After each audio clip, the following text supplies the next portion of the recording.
We here, fellas. We here, ladies. Appreciate y'all tapping in. I guess I got to do the intro because my boy AC typed it.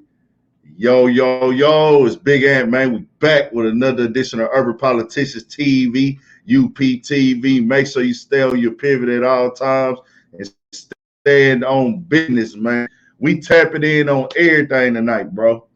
Everything that go on, whatever all going on in the game, we on it tonight. We're going to be on here for a little bit.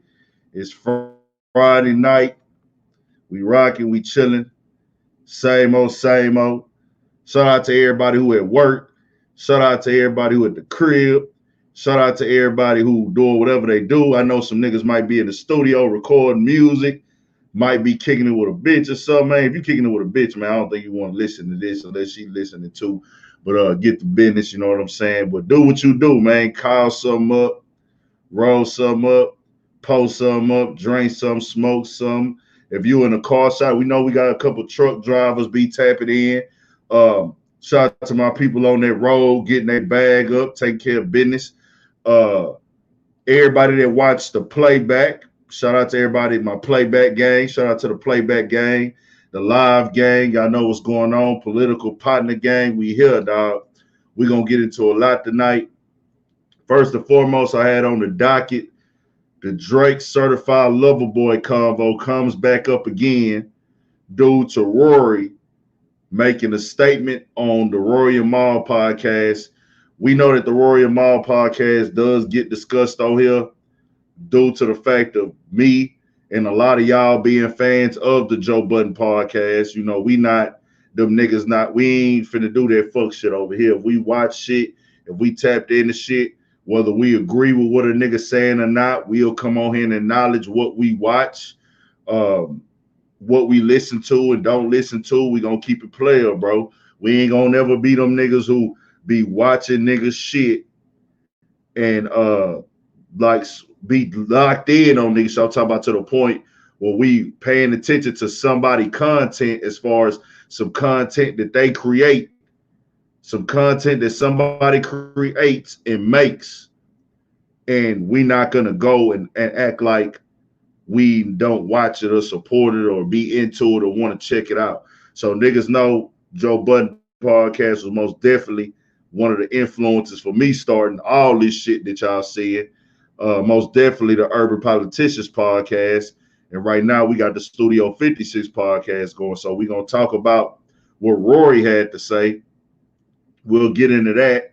Also, we'll get into CLB, Certified Lover Boy. I got a lot of comments on that video, back-to-back comments. A lot of people had different opinions on the album, what they felt about it all of a sudden and everything. And I guess because Rory name in there in the title, niggas came, they felt obligated to come speak their mind. So we going to get into that for sure. We also going to get into, we'll get into Wack 100 doing the deal. He claims he got like 43 million, 44 million worth of money, worth of deals for Tekashi 6ix9ine. It was put up on multiple blogs and everything like that. So we shall tap in on that, see what everybody think about that, get y'all opinions on that situation. We also gonna get into this hip hop list, bro. It's blurry. Yeah, I can't fix it, bro. It's on the Wi-Fi. I don't even know how to fix the blurriness. It'll pick up though. The blurriness will clear up, y'all. It's gonna probably take some time. I don't know why it's showing blurry. Let me try to put the light on this motherfucker. Hold on.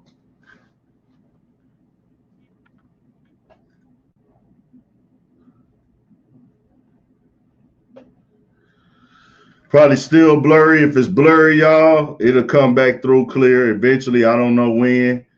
My bad on the blurriness. I got to figure out how to fix that shit. We'll figure that shit out one day, though. We here, though. We rock it. So we'll get into that.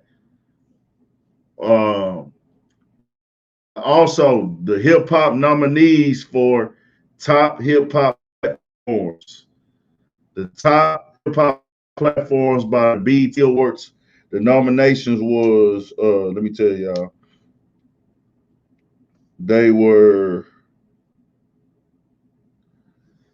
best hip hop platform. This is for the BET Awards this year. They had Complex, Genius, Hip Hop DX, Hot New Hip Hop, The Breakfast Club, The Shade Room, World Star Hip Hop, and Double XL Mag. I first got hip to this morning. I want to say Academics posted it or Breakfast Club. I know they both posted it. Somebody posted it, but I know Academics posted it. Breakfast Club actually said that Academics should be on that list. So I don't know what happened with that. Let me see how blurry it's looking, man. They got me so blurry. I think people tapping out. Let me see how blurry we is, man. My bad, y'all. I hate when shit like that be happening. Shit be really out of my hands, dog. Show is blurry in a motherfucker. Y'all stay tapped in, man. I think the blurriness will go away. Matter of fact, let me take some of this shit off of Wi-Fi. Maybe it could be. I don't know. Hold on real quick.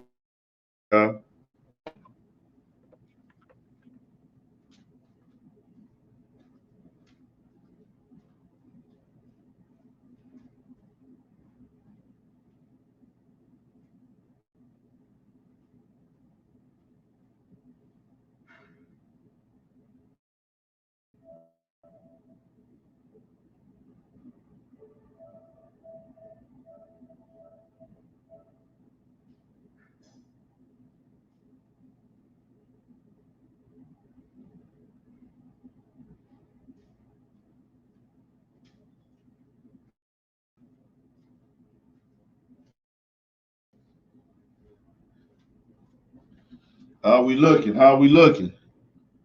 We still blurred in a motherfucker. Damn. Still blurry. Hey, I don't know what the hell going on. We rocking though. I guess I can tell y'all, listen and don't worry about looking right now. Work on your listening skills. Fuck it. Work on your listening skills right now, man. I don't know why I'm blurring up. But work on your listening skills, dog. Work on your listening. Yeah, it's still blurry. But yeah, let's get to it, man.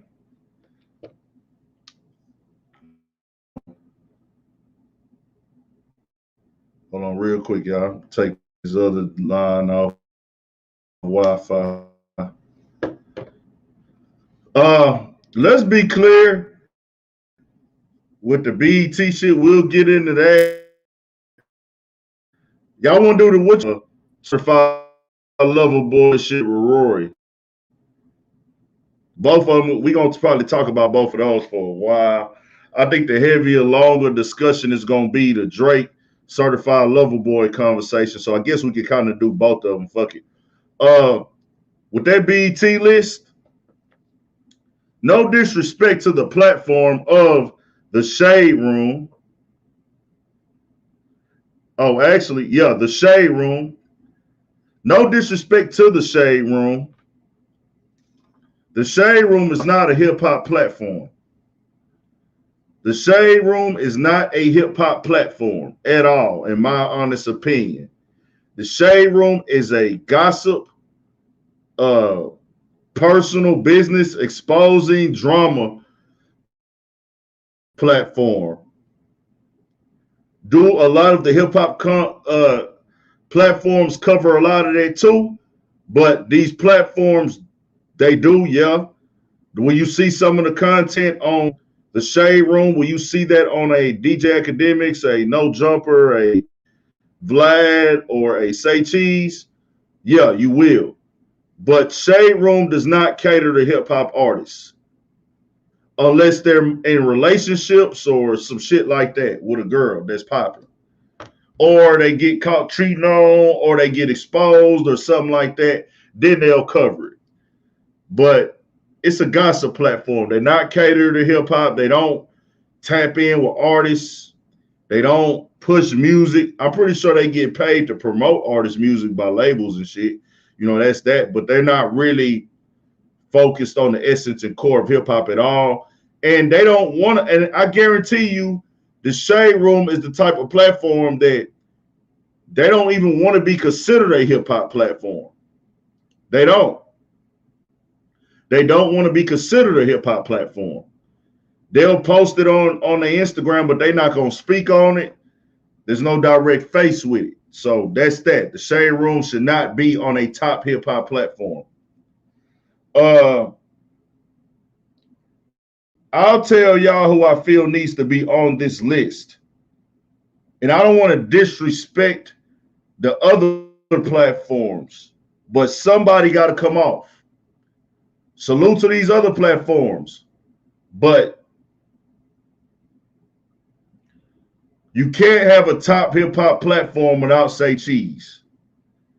You can't have a best hip hop platform without DJ Academics. No Jumper. Vlad. And Revolt TV. Shout out to BP. He brought that to my attention earlier when BP was just like, man, Revolt is covering everything. And I really had to sit down and look like they actually have nigga everything on that motherfucker. Like Revolt got multiple hip-hop based podcasts on their platform. Revolt got interviews with artists. Revolt got music postings, all type of shit with hip-hop. They really catering to hip-hop on Revolt. Revolt TV is catering to hip-hop more than Breakfast Club. Let's go to Revolt TV real quick. I'm going to go to Revolt. I'm going to go to Revolt TV real quick, y'all. Their last 1, 2, 3, 4. Hold on now, that wasn't it.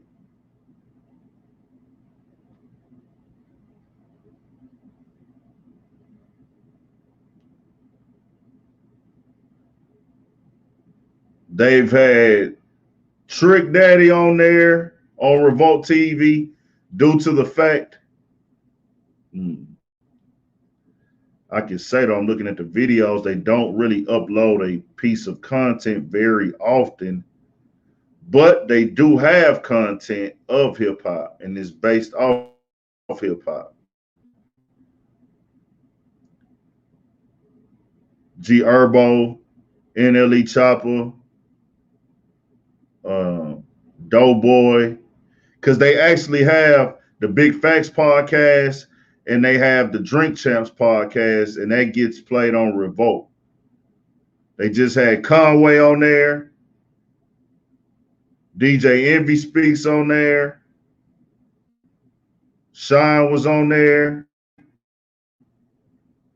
Lil Mo. Nah. Hip Hop DX, they be up on news. I see them a lot. They put in a lot of work. I'm not trying to say somebody who shouldn't be on there, but I'm just telling y'all who should be on there.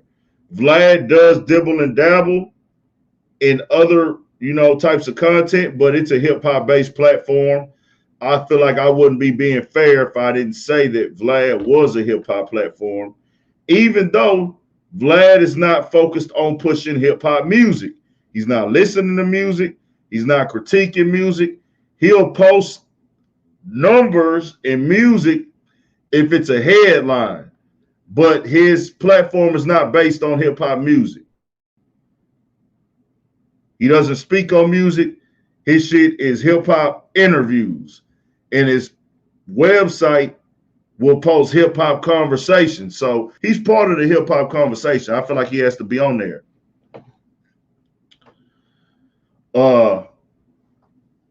Who else we got? Say Cheese. Say Cheese has to be on the top platform for hip hop for one reason. You could go back and forth. Academics does what he do. Academics is most definitely. I think, in my opinion, I don't think Sean Cotton would get mad. I don't think he would feel away.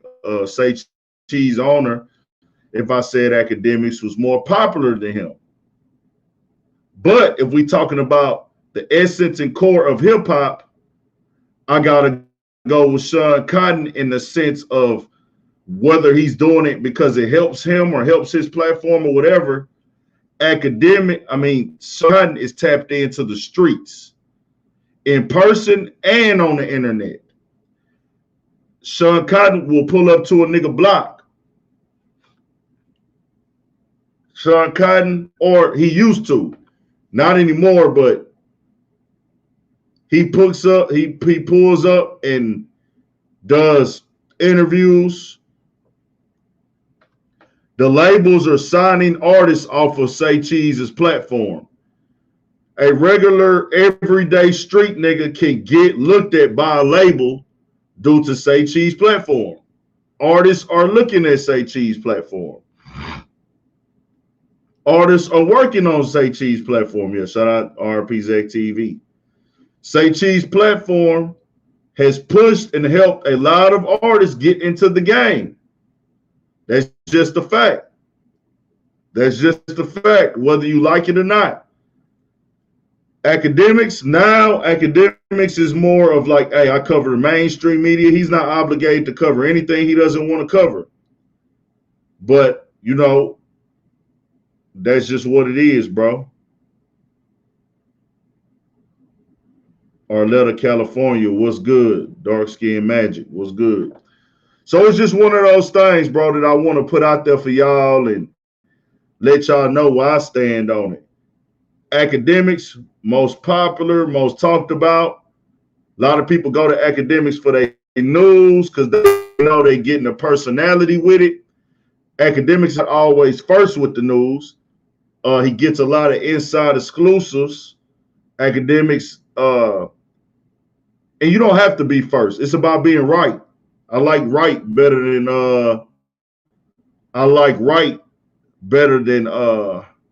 first. I like right. You know, I might not agree with all of Academics' opinions, but he doesn't promote and push false news. Sometimes Academics say shit to fit his narrative. We all humans, we probably all do that at a certain point in time, but he ain't finna just make no lies up and push no lies. Well, he has before, you know, just on somebody. I think we got to kind of stop certain things in media when it's like detrimental, because this is not just a single out of Academics. Vlad has done it. A lot of the big platforms have done it. They'll post something that somebody said about somebody and look at it like, well, oh, they actually said it. And it's like at times, I feel like you got to be a smart judge. If they actually saying something to tear somebody's character down in the realm of things you can't come back from, if they were true, you got to watch how you put that out there. You know what I'm saying? But Act most definitely got to be top fucking hip hop platform. I don't give a fuck what nobody say. Say Cheese got to be there. They at least got to be nominated at the bare minimum. You know what I'm saying? Nominated.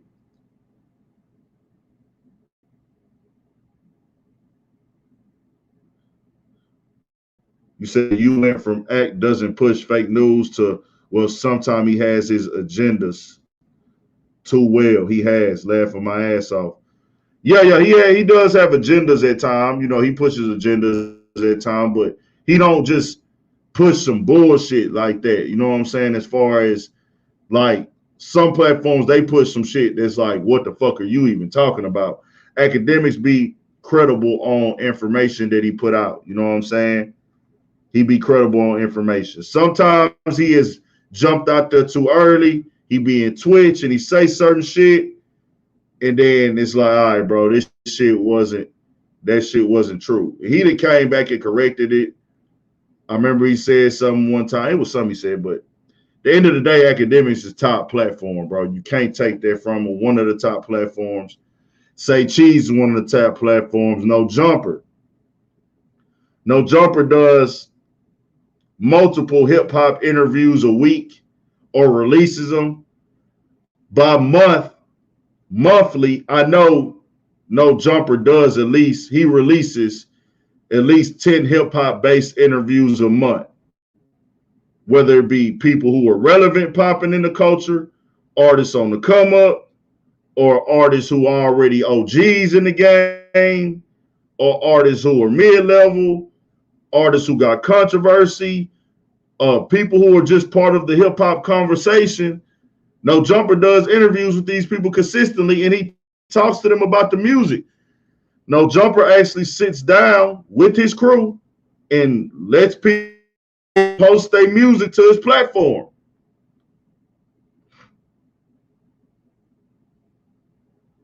PM2-6, do you want to join in?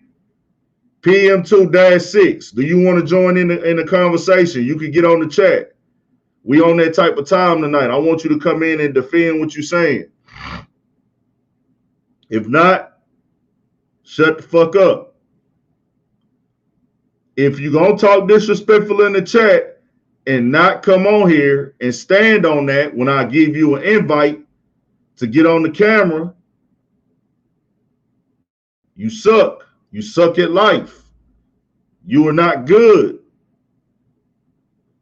You suck at life. You can't stand on what you say. And that's a bad position to play.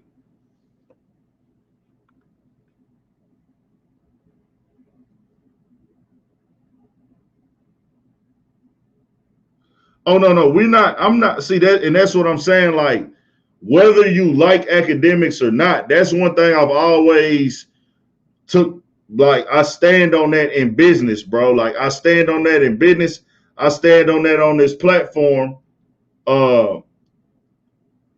Whereas, hey, bro, we not the nigga that's gonna downplay somebody situation because there's an issue with something they did as far as they place in the game.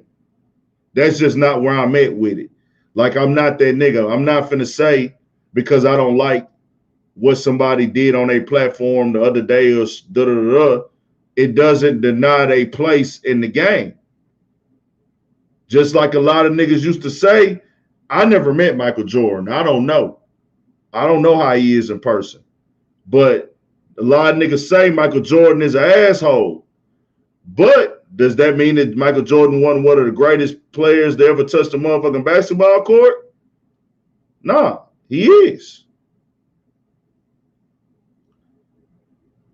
B. Jern, shout out Norfolk, Virginia for shit show. So I want to, put that information out there, bro. We're not gonna be biased here. This is not a biased conversation, and I'm not basing this off of numbers. A lot of people like Vlad is a numbers guy. Vlad will post up the shit because of the numbers. Do the numbers play a role? Yes, but it's not solely based on numbers.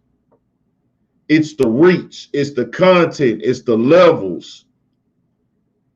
It's the conversation. It's the interactions. It's the comments. It's the you know what I'm saying? Like, it's all that. It's not just, oh, I got more numbers than you. Lil Nas X had one of the top stream songs, and I hate to use this example, but Lil Nas X had one of the top stream songs and did the most numbers. Does that mean he's the best artist? Fuck no.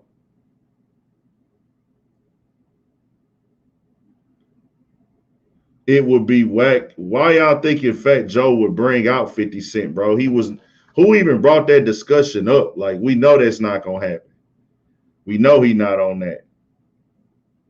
We back, so we ain't blurry no more for shit show. So that's what I really want y'all to understand with that, bro.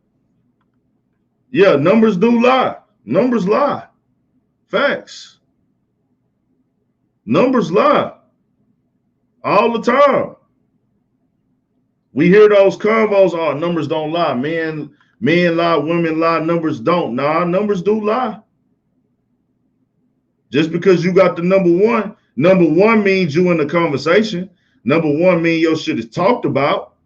Number one means you was hot, but you gotta look at the other shit with the numbers too.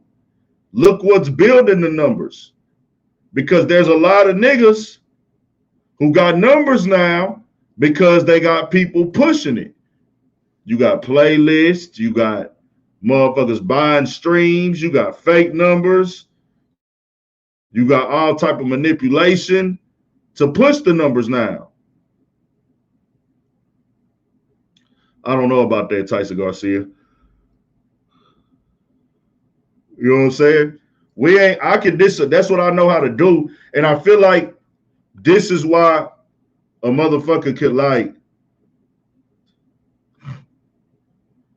but PM26, this is not a conversation of who's a culture vulture or not, bro. This is not that conversation. Keep the conversation separate. This is a conversation of the top hip hop platforms. Niggas have made platforms off of reposting academics content.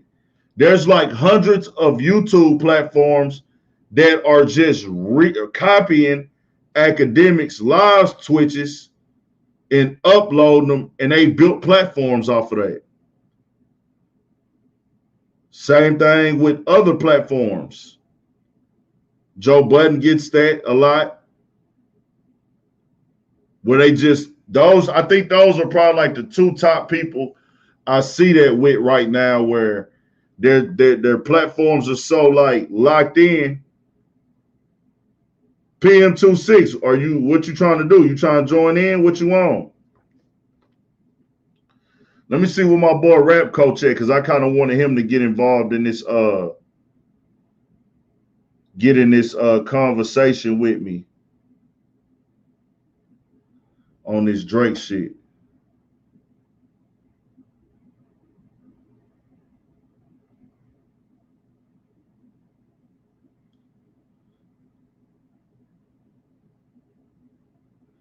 Check out my guy. Go comment under this video. Go comment under this video. Yeah, even art, it does happen to artists too, though. It happens to artists a lot where people will create like fake YouTube accounts for artists, and like only they'll like record the music video or mix songs that's not, they make songs that's not, that don't have music videos, and like put a bunch of clips in it and make it like a video.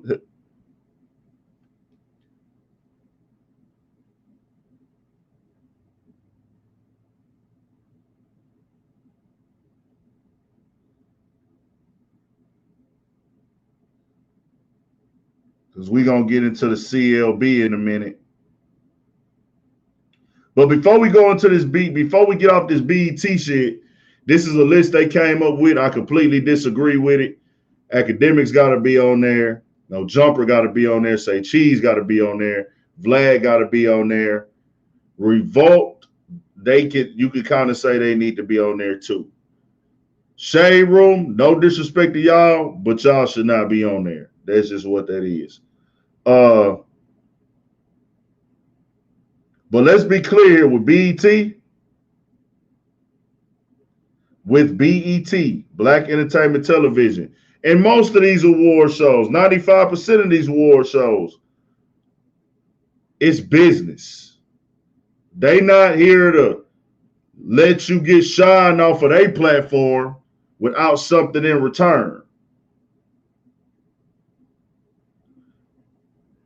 There's not, oh, we want to recognize your hard work. We want to recognize how you've been down. We want to recognize your growth. We want to recognize your grind.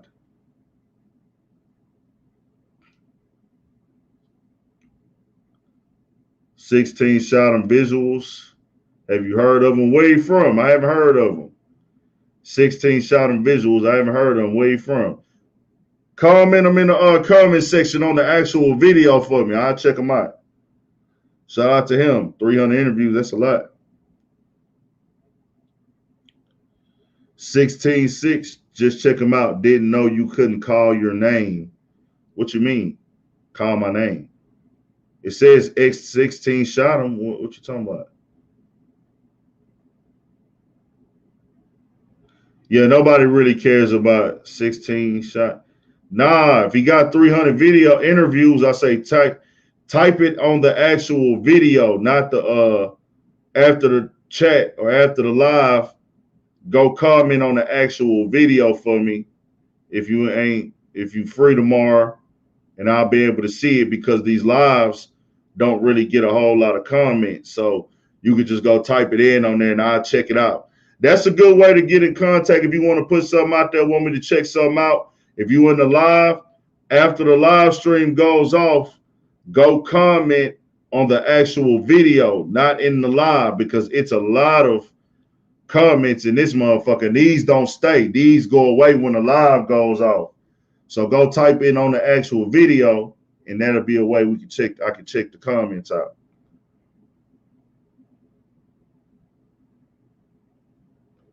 So I just want to put that out there, bro. Put that out there, like, you know.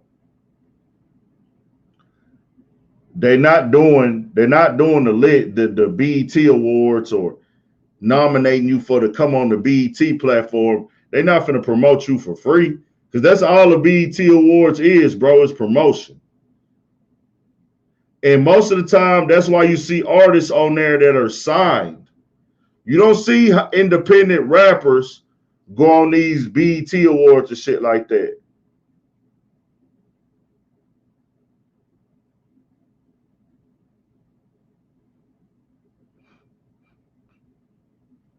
Just know that. They not gonna do that. They not finna promote academics, say cheese, or any independent media platform. No Jumper on the black. Well, no Jumper gonna probably be X'd out because he white anyways, just being honest. They're not gonna put them on these platforms so they could get promote.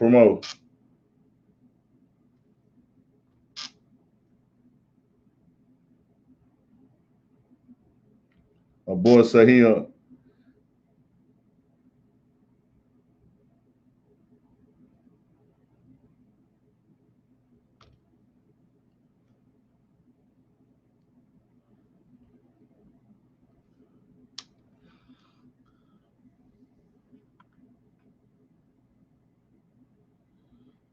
what's that kid out of Houston, Lil Jermaine? You talking about Lil Jeremy?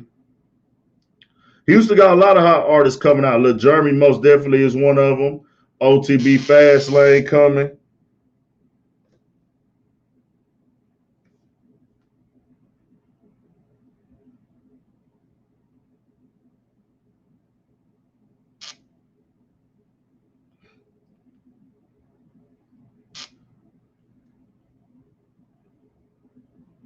Hold on real quick. I'm trying to tell my boy how to get in the live.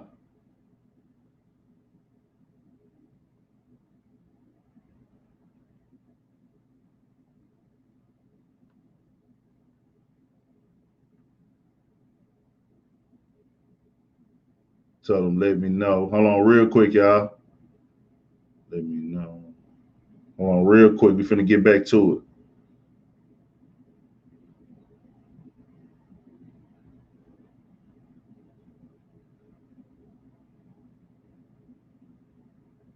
My boy had some heavy critiques of the Certified Lover Boy.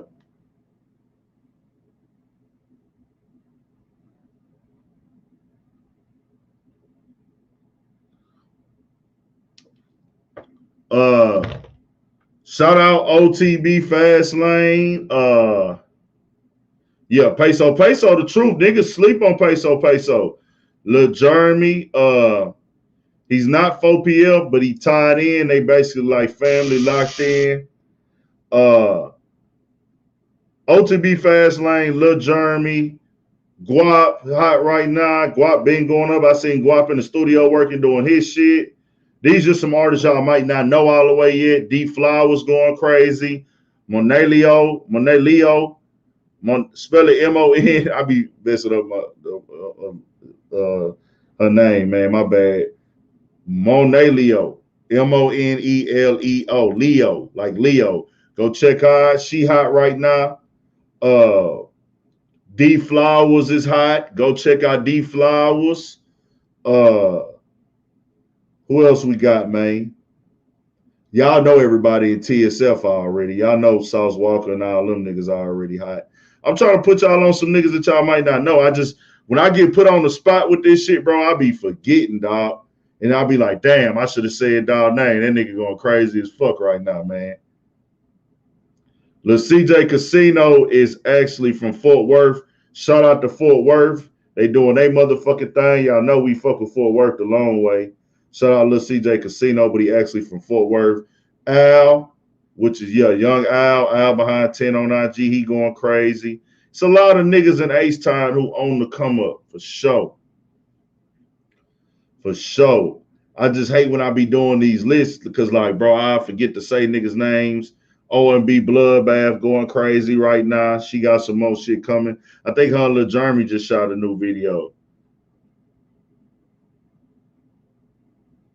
It's coming though. A lot of artists are coming. So that's all I want to say, bro. Them award shows be about business, man. It's about who locked in, who tied in. It's a business move. They either got to have a relationship with you behind the scenes, but most of the time, it's not finna be no, oh, we finna put you on here because you worked hard. Like, hell nah. It ain't none of that going on. It ain't none of that, hey man, you bust your ass this year. You've been grinding and working. You've been this and you've been that. We got to salute you. Then understand too, like if you look at NBA Youngboy, he doesn't get nominated for a lot of shit because of the fact of the public persona. The public persona and the display of NBA Youngboy. You know what I'm saying?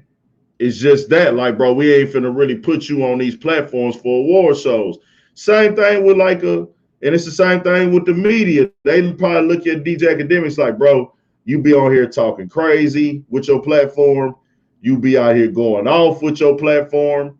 You be out here, shit talking and all these other things. And the thing is, your face is tied to your platform. So they judging you. And I'm not saying it's fair, but I'm just telling y'all how it works. I'm not saying it's fair. But I guarantee they judging academics off of him, the person, and not just the platform. And it's not fair, but that's just how it works. You know what I'm saying? But they're judging him off the person and not the platform. It's the same thing if you're a rapper, an NBA Youngboy, a Kodak Black, and certain other artists, they gonna judge them niggas off the persona, the personality, the image, the record that they have, they profile, what you see when you Google them, as opposed to the music and the accolades. Same thing with academics. They gonna look at how he be in the chat talking shit. Oh, he does this, he does that. He's disrespectful, this and this and that. Then he's not really tapped in. He doesn't come to our events. He hasn't developed a relationship with anybody over here behind the scenes. And he'll make, and it's like this. If we put academics on TV, he'll make money off of that, but we won't make money off of him. He not cutting us no check. You know what I'm saying? Facts. And the academics understands that. Get your money, fuck the awards. But it's just a conversation for the day. That's what academics on. I'm on that type of time too. My only thing that I be looking for, and it really don't, I'm getting better and not looking for it. I don't like when niggas downplay a nigga hard work. That's it. That's my only thing. But understand, bro, no matter what y'all doing in life, anybody in this chat, if you don't never listen to me, I want y'all to take this from me. If you don't listen to me on nothing else, bro, I don't got the answers. I'm not perfect. I don't got the answers. I got plenty of mistakes on my name. Power off. But what I want y'all to take from me right here, bro, if you in the business, if you in the situation of building your business, you're in a situation of building a brand, or even just certain things in life, bro. When you're dealing with people, give a fuck who you is. We ain't perfect. I ain't perfect. Take this from me. Nobody respects, not nobody, most people don't respect the grind until they see the results. Just know that. People will not respect the grind until they see the results or success. People respect success. They don't respect you in the trenches unless you already got success and you there, or you look like you got success. Appreciate it, Nicole Petty. We back on, we clear. That's just what it is. People respect success. This is why niggas show off. It's just a natural human thing. Why you think niggas put their racks to their ear in these pictures? Because people respect success.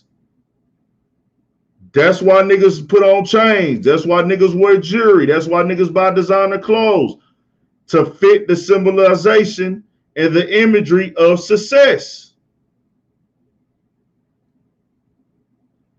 You might have to start in the trenches, bro. You might have to start for a bottom. It might take you 5 years. Stay down though, because once you're successful, all those people that wouldn't fuck with you, they got a choice to make. They're going to either tell you and start fucking with you like, bro, you hot, you doing your thing, or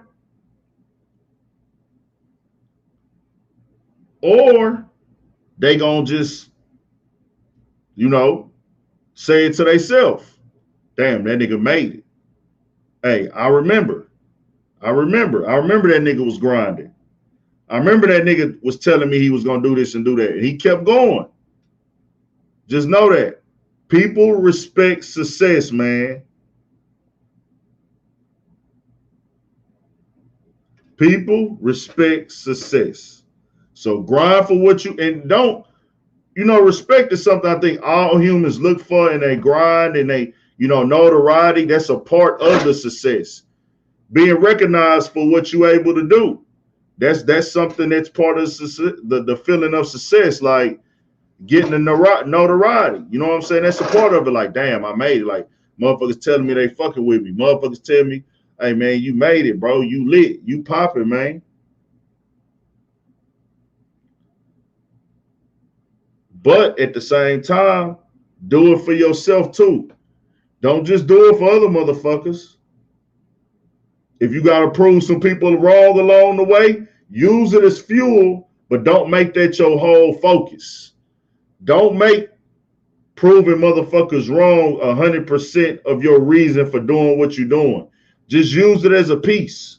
Make sure you're doing whatever you're doing for yourself, man. For yourself and your family. If you got kids, your kids are the most important thing.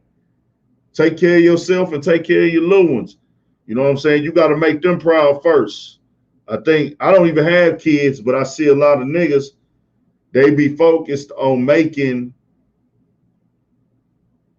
you know, a lot of motherfuckers be focused on making outside motherfuckers happy and look for their notoriety, man. Take care of them little ones, man. You know what I'm saying? And your family.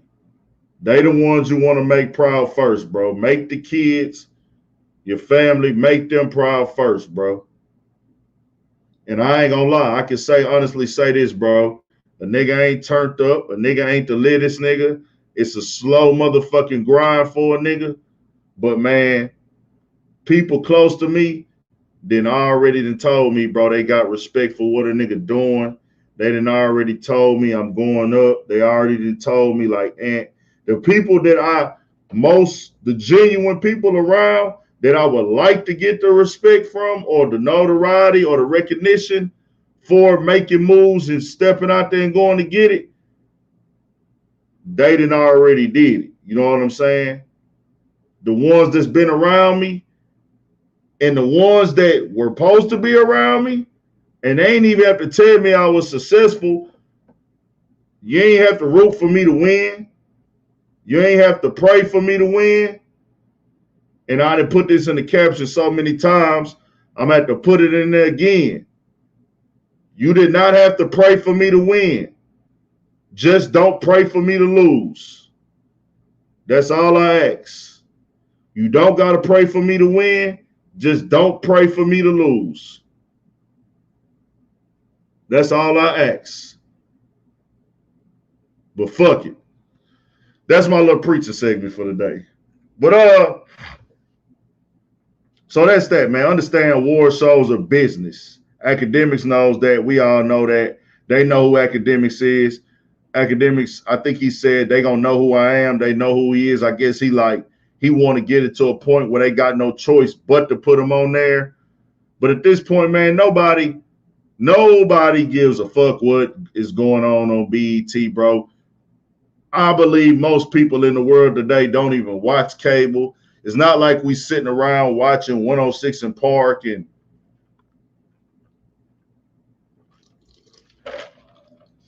any of that shit. Ain't nobody sitting around watching that and looking for 106 in Park content, none of that type of shit like that.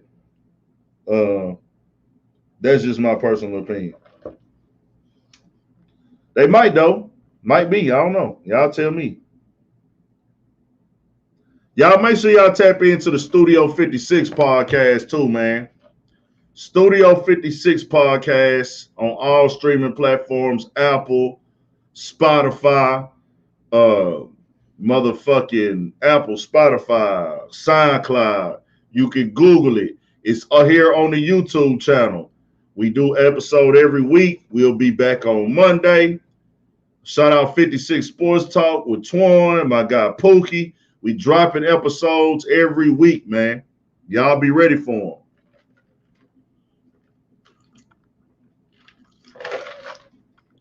them. So that's that. So let's get into the certified lover boy shit, man. I got my guy gonna call in later. Actually, let's wait on the certified lover boy shit because we're gonna be stuck on that for the rest of the night when that time comes. Oh, it's blurry again. Fuck. Dog say buffering. Damn, I hate that shit, bro. I hate that shit, man.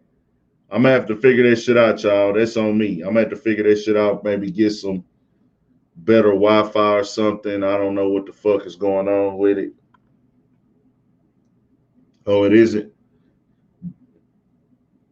Decatur Q question. Don't people have to nominate themselves for these awards?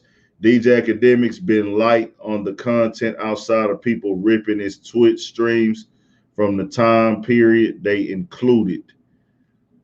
Nah, at the end of the day, his content, he rips his own. Academics uploads his own stream content. Academics has a YouTube channel that is stream content. Okay, y'all, appreciate it. It's not Academics has his own content, but he doesn't really upload to his YouTube channel anymore. But a lot of people still go to Academics to get their news. I go to multiple places. I'm not gonna lie. I follow multiple blogs. I follow damn near all the blogs. I follow Academics. I follow Say Cheese. I follow Vlad. I really like Vlad's content platform. He's not always first, but what I do like about Vlad, why I can run with a lot of Vlad's content, or not content, because I don't take his content, why I could take for like what Vlad posts serious, because Vlad credits the sources on his websites. On his website and his app, Vlad will credit the sources of where he's getting his information from. So then you can read the stories and you can look like Vlad will say, oh, I got this from TMZ. I got this from, and nobody's all the way always perfect with news. We all fuck up. I'm not perfect. Nobody perfect. But Vlad will credit, what news channel, if it's the world news or what website, all those things. So I look at Vlad shit like that too. There's just that. And one of the things that we gotta understand in this game, bro, is that like sometimes some people gotta look at it like this. It just ain't gonna be what you think is fair. What's fair to you ain't fair to somebody else. You know what I'm saying?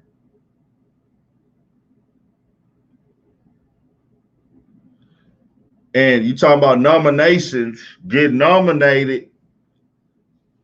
I don't know. Sometimes you got to send submissions in for the music, but trust me, if they wanted academics nominated for this platform, he would have been nominated. If they wanted academics nominated for this platform, he would have been nominated for this award. It ain't no, well, you didn't send in your nomination. Nah, if y'all wanted him to know that he could be nominated, he would have known. And that's for academics, say Cheese, No Jumper, Vlad, anybody.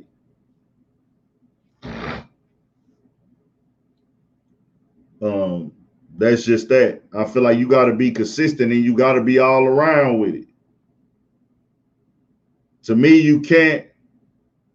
And then it's crazy. And like I said, I told y'all too before we go on, it's basically because of academics persona. Because it don't get no more messier than Shade Room. They 100% some messy motherfuckers on there. It don't get no messier than them. And they got nominated. It don't get no messier than them. It is what it is.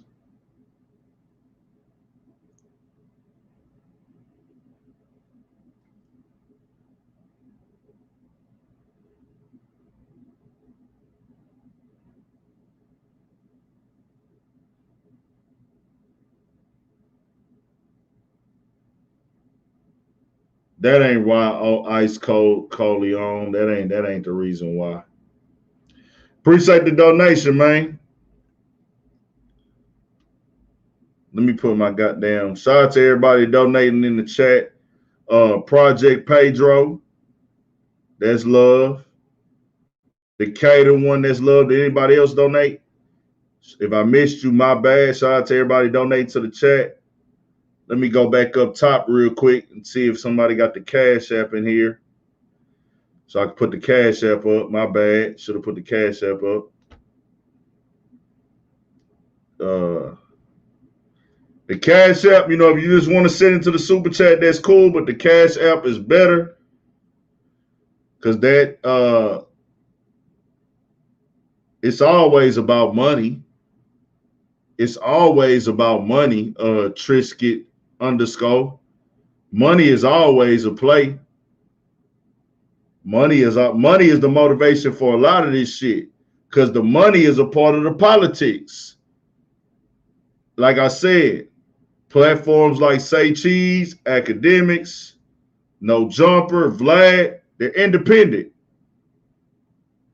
Even if they have lists, I think Vlad might be under some type of promotion thing, but at the end of the day, he still runs his own show. He calls his own shots, and he's not in the realm of having to deal with them. I make money without y'all. Y'all promotion for sure would help me, but what will we get for it? Appreciate it again, Project Prejo. Project Prejo, man. That's love, gang.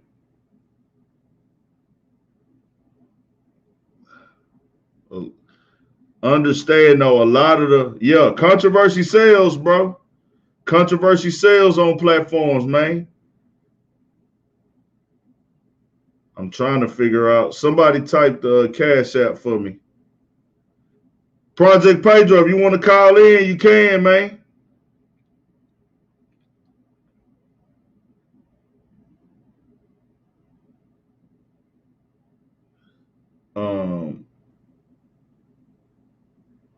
Money gonna always be motivation. Everybody's attracted to controversy.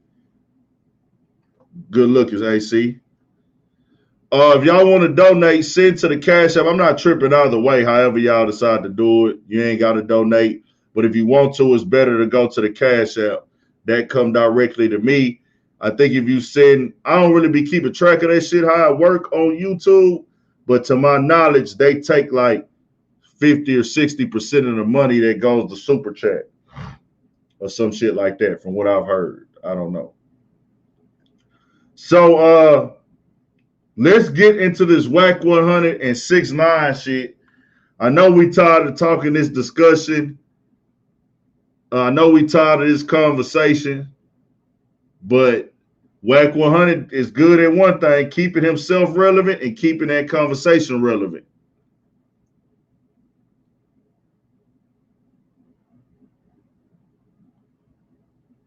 Wack 100 has said, Wack 100 has said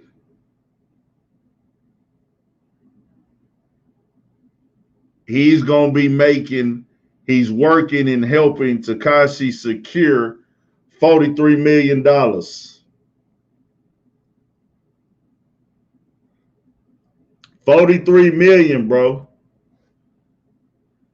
$43 million for Tekashi. He's putting it into play. Movies, restructured the album deal, and all these other things. Matter of fact, I'll play the clip for y'all.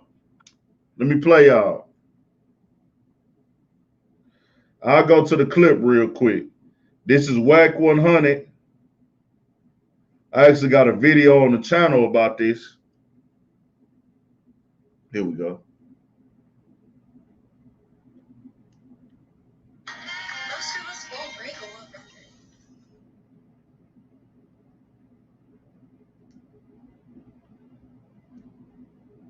All of the people in the club, I was like, yo, boy, chill out, 6ix9ine.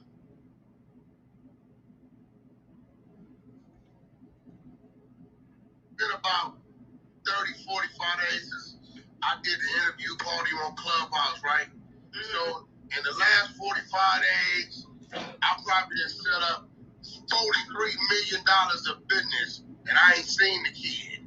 So I'm talking about big movies, European tours, renegotiated his album terms, all through attorneys and emails. 45 more days.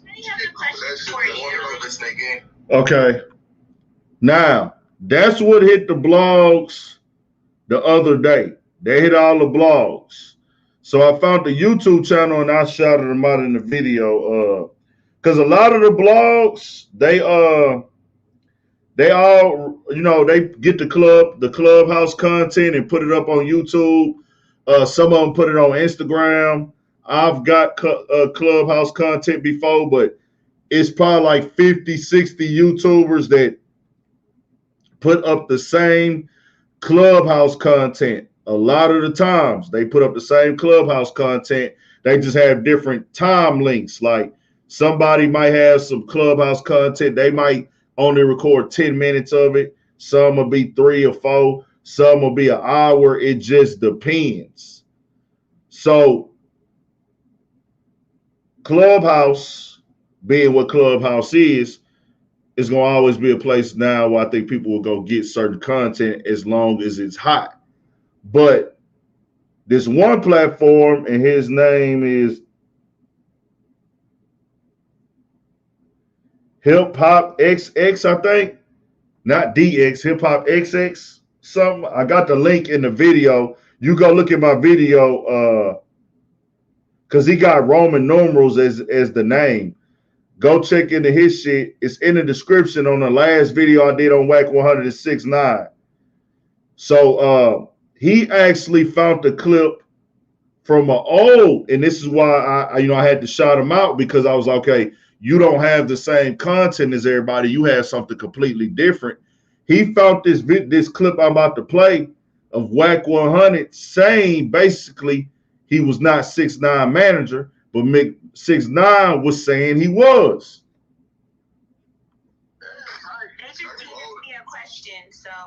Yeah, what's up? That's Wack. Hey, what's up?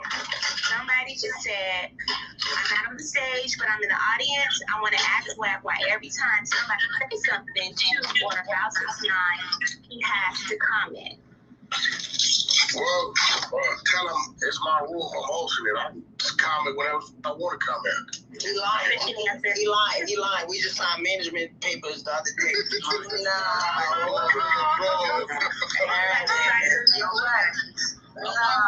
watch this. Let me see. I got $500 from what did 6ix9ine just do? Yeah, bro. No, hold on. What did you Wack, do? so if I contract papers right now on my profile. That is going to be on all the blogs. If I put up the contract right now, the management contract right now on my profile picture, that 500. Hey, listen. You can put up whatever you want to put up. I know the truth, but what I'm trying to teach these people is this is a troll. He telling you he gonna antagonize Satan to keep you talking for the next shit. Right, because that just did it. That was the one. Yo, Wack know how to throw y'all off. He just threw y'all all the way off. He texting me right now talking about So the other one, we don't know if Wack lied yet. We don't know. We shall see. Because this other clip is saying Wack is saying he got all these deals for him. I don't know nobody who gets a nigga $43 million in deals because he thinks he's a good person. A nigga that you didn't grow up with. We shall see. Do y'all know anybody who does $43 million in deals for a nigga, negotiates niggas contracts, get niggas in movies, does interviews with niggas, defends niggas' names for free?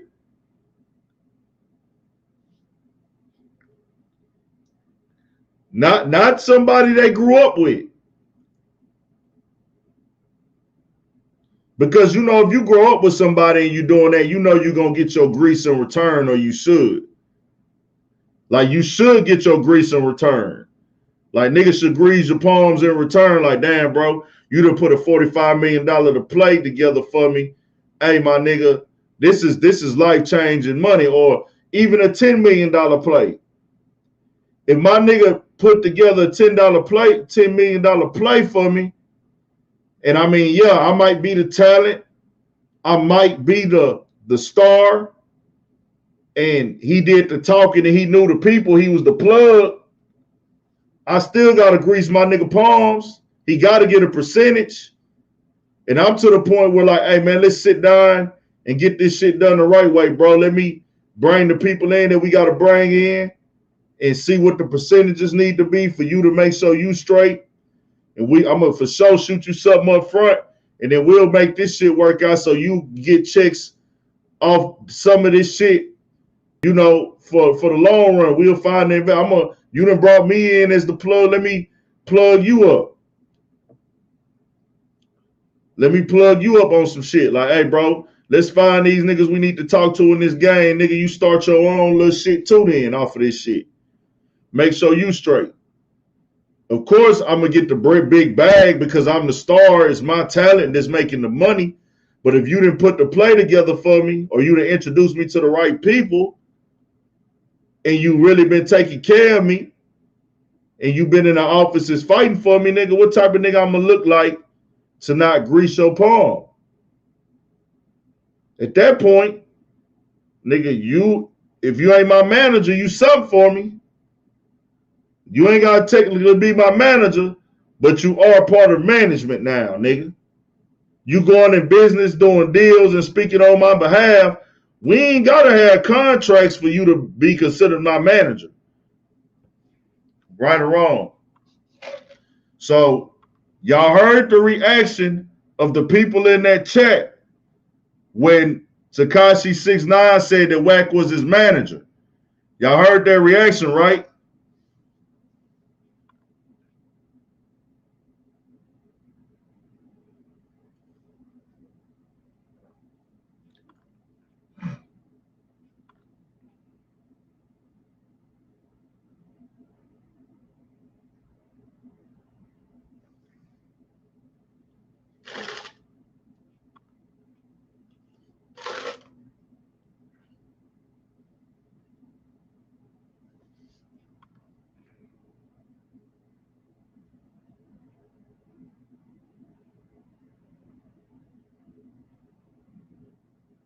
Why Wack helping 6ix9ine? Because he see the bag. Wack 100 sees the following in 6ix9ine. Wack 100 sees the bag in 6ix9ine. Wack 100 sees the fan base. Wack 100 sees the controversy. Wack 100 sees DJ Academics. Wack 100 already looked and understood, like, not only are you the most controversial and most hated nigga in the game, not only are you the nigga that got a major record label backing you behind the scenes, you tapped in and promoted by the #1 hip-hop platform. Do y'all think that DJ Academics is biased when it comes to 6ix9ine?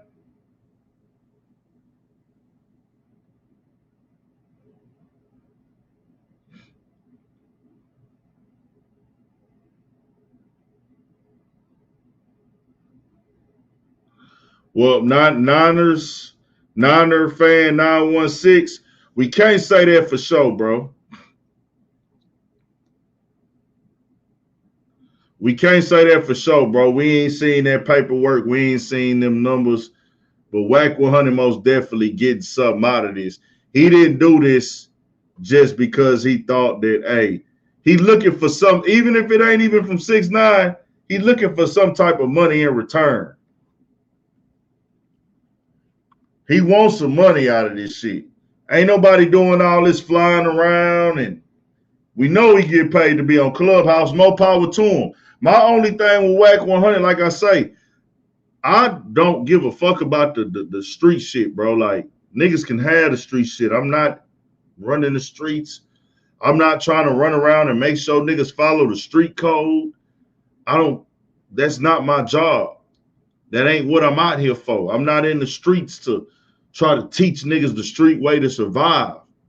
I'm out here to push the man code, bro. If you want to do what you're doing, just do that and call it that.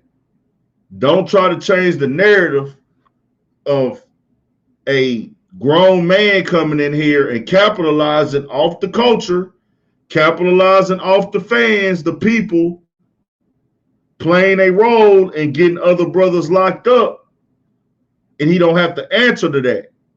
But if this nigga was black, you wouldn't let him say, oh man, I was just a kid. And I don't like that, because we have 16 and 17-year-olds who know what the next 10 years of their life is going to be at 16 years old. They know where they're going to be at for the next 10 years.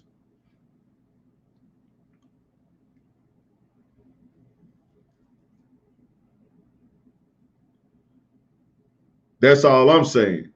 If he was black, niggas wouldn't give him a pass. If 6ix9ine was that, you wouldn't call. If he was black, you wouldn't call him a civilian. What's the difference? There is no difference. You trying to make it fit the narrative to benefit you, to benefit your situations. Let's keep the narrative the same. All you got to do is say, hey, man, hey, bro, this a bag for me. Hey, I'm finna get a bag off this shit. Y'all like it or not? Don't get out here and defend this shit. Don't try to flip the script about what other niggas is doing and what other niggas got going on and all this other shit. Nah. Excuse me. Got to get my haircut tomorrow too, man.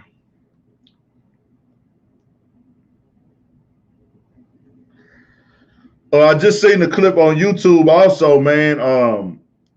My song and Academics been going at it lately. And people were asking my song, why don't he keep the same energy? Why does my song not keep the same energy with Vlad that he keep with Academics? And he just said, like, my song doesn't get on this platform and disrespect me. Academics does. Then he said this. He confirmed, and I don't know if it just all the way got confirmed, that Vlad said he wasn't going to apologize to Minister Farrakhan because he hadn't lost any money. Now, I didn't know he said it like that. I thought he just told Lord Jamar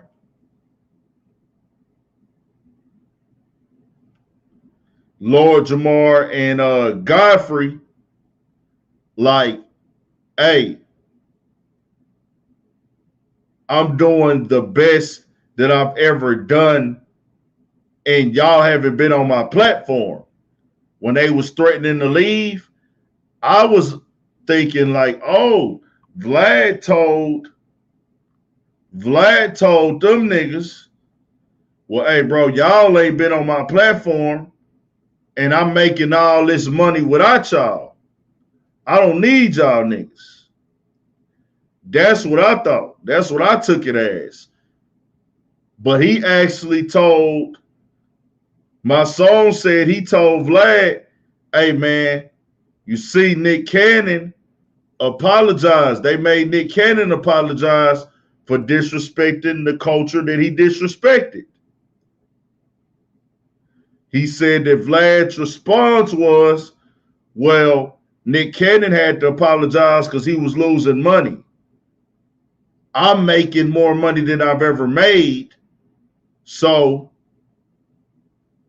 I'm not going to apologize. And my song said he fell back from him because of that. Like, he said, at first I was thinking like, hey, you not apologizing because you want to stand on it.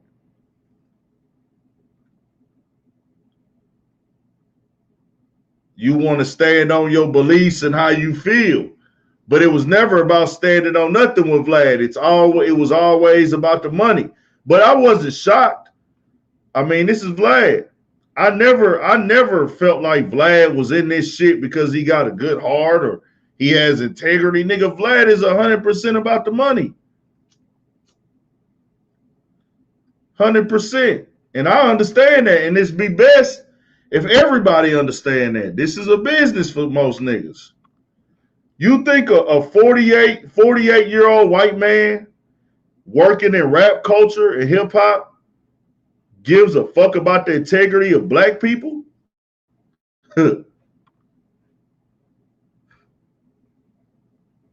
Balance, what's good? Tyson Garcia, what's good? And that's what I told when I did my video. And I actually hopped on the gram and called Lord Jamar out. I called that nigga Lord Jamar out. He responded too. He said he was going to come on the platform, but I had a lot of shit going on. And then when I reached back out to him, he never responded again, leave a nigga on red, whatever. No hard feelings. Shout out to Lord Jamar.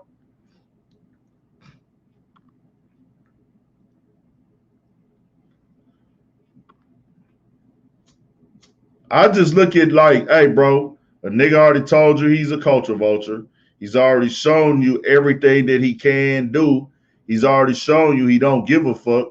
Why would you do anything that would suggest, hey, man, this nigga got integrity?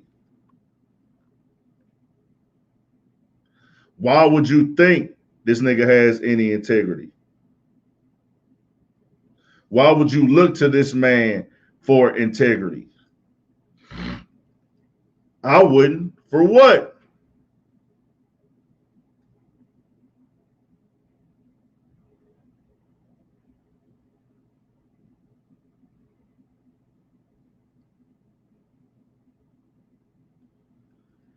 Yeah, I really need to get with Lord. I still kind of want to get Lord Jamar on here though, if he'll come through. But I hit him a couple times and he didn't respond.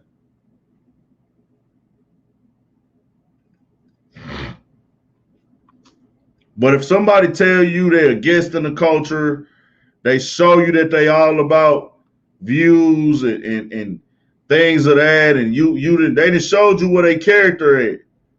Why would you expect them to do some honorable shit in a time when they need to be honorable? And that's where they lost.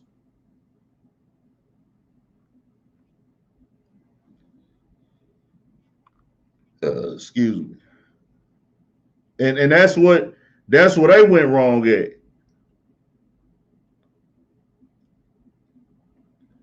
They actually thought that Vlad was their like real friend. No, nigga. Y'all were business associates who conversed and were cool. Y'all really were co-workers of Vlad. Y'all wasn't friends. Don't none of y'all come above that nigga business.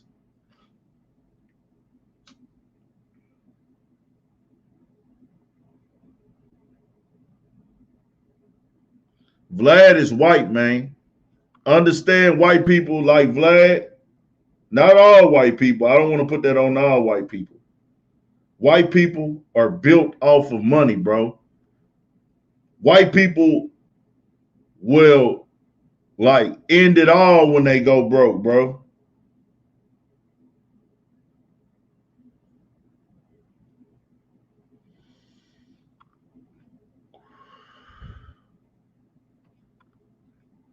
White people they out of there if they go broke.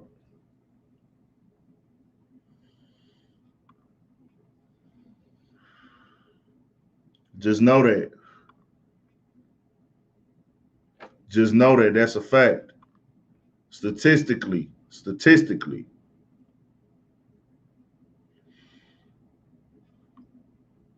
Don't nobody like being broke. Everybody want money. Like they say, like Fab say, money can't buy happiness, which is true. But it sure is a down payment. You can do shit to get through your day with money. Shit. There's a lot of people who have money and rich who are not happy, for sure. But we do know that if you got money, make things a whole lot easier. Money give niggas options. That's one thing you got to understand that money do. Money give you options. Even if you a nigga that's used to walking around with $2,000 and then you come up and turn your $2,000 into $15,000 and now you a nigga that's got like $15,000,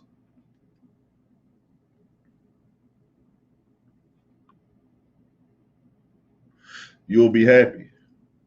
You'll feel it.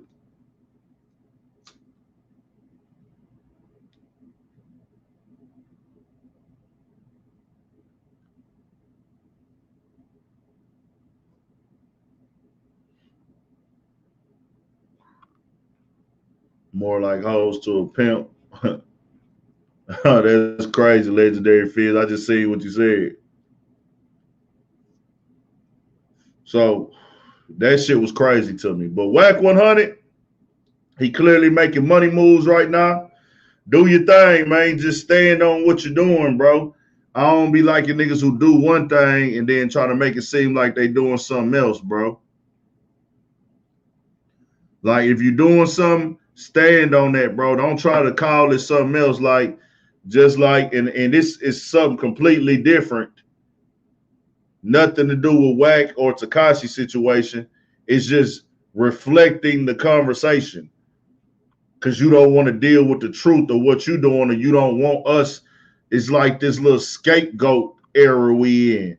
This scapegoat, this little scapegoat culture we got now where, hey, I'm going to do this weak ass shit, but I'm going to make this a reason for it to make y'all feel bad if y'all try to judge me about it. I'm going to try to make y'all feel bad if y'all judge me about this shit. For instance, Kid Cudi wearing the dress. I'm going to throw a dress on, and I know I'm throwing this dress on because it's a business move.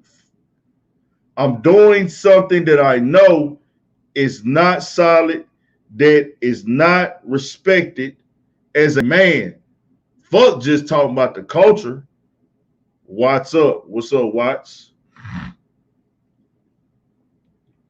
It ain't no, hey, nigga, I'm this and that. You know what I'm saying? Hey, it's this and that. I'm going to throw on this dress. We know this ain't cool for a man, a black man, a nigga from this culture, a father. I'm going to throw on a spaghetti strap dress. And I'm going to paint my fingernails, fam. And I'm going to tell y'all, I'm doing this to pay a tribute to somebody. Instead of just saying, hey, man, I did this shit for the bag.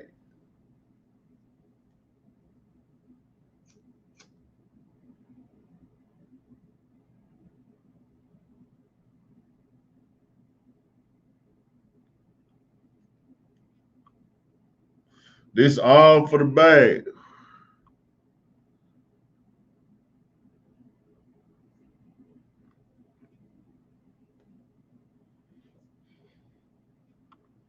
Facts.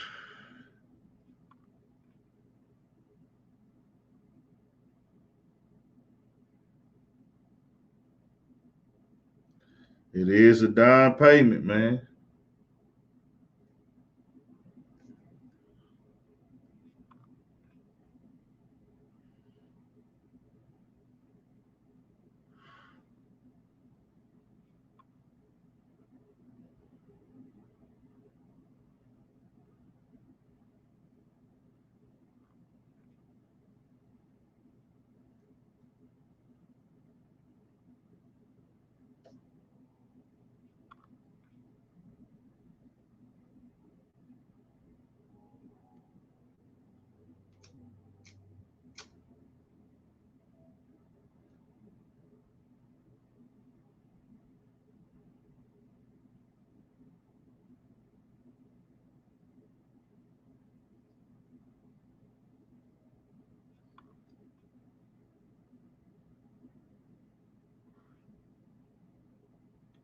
Best album of the year, Drake. You could say that. That's an you know, nigga can't argue your opinion. I can't argue that opinion. If you feel like Drake got the album of the year, that's most definitely your right to your opinion. I can't even think about what our albums came out this year. I think for sure Drake got, well, we know what's a fact. He got the best selling album. I guess we're going to get into the Certified Lover Boy shit. I did have the Ja Rule and 50 shit on here. I think we all know what's going on with that. Y'all is sleep on this 50 and Ja Rule. Not 50, I'm tripping. Fat Joe and Ja Rule. Y'all tripping on this Fat Joe and Ja Rule versus, man. This shit finna go hard, bro. Them niggas finna come with it, bro. They know they got some standards to meet in that Madison Square Garden, bro. Them niggas coming to play, man.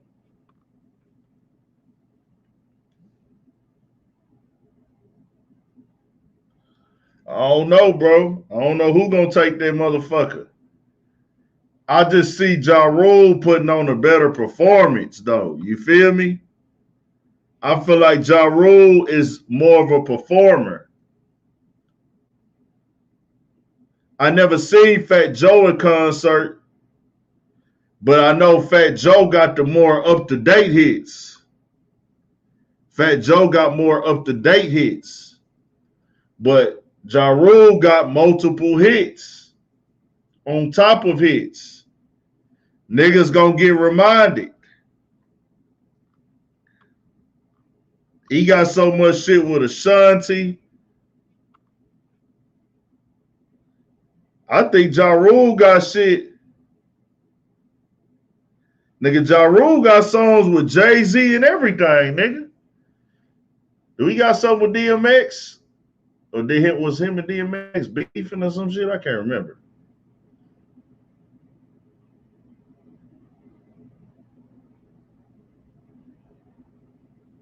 Does it live up to Dipset and Locks?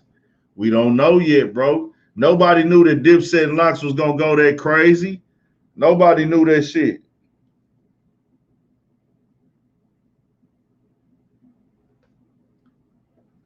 Yeah, he got a lot of shit with J-Lo, a lot of shit with Ashanti.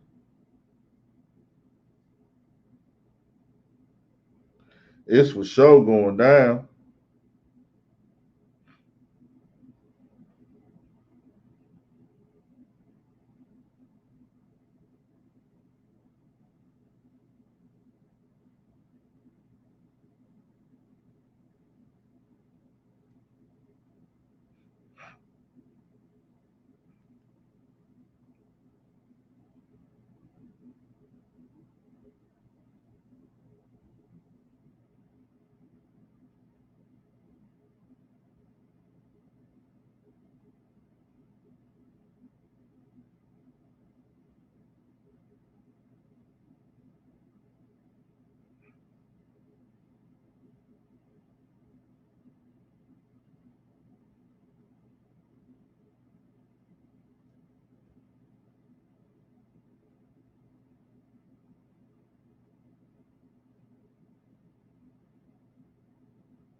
It's going down, man. We gonna see.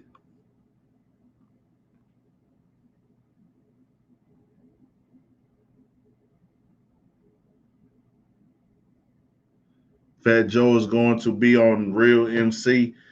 Well, see, Ja Rule made a statement, man. Ja Rule was like, nigga, you gotta perform those records.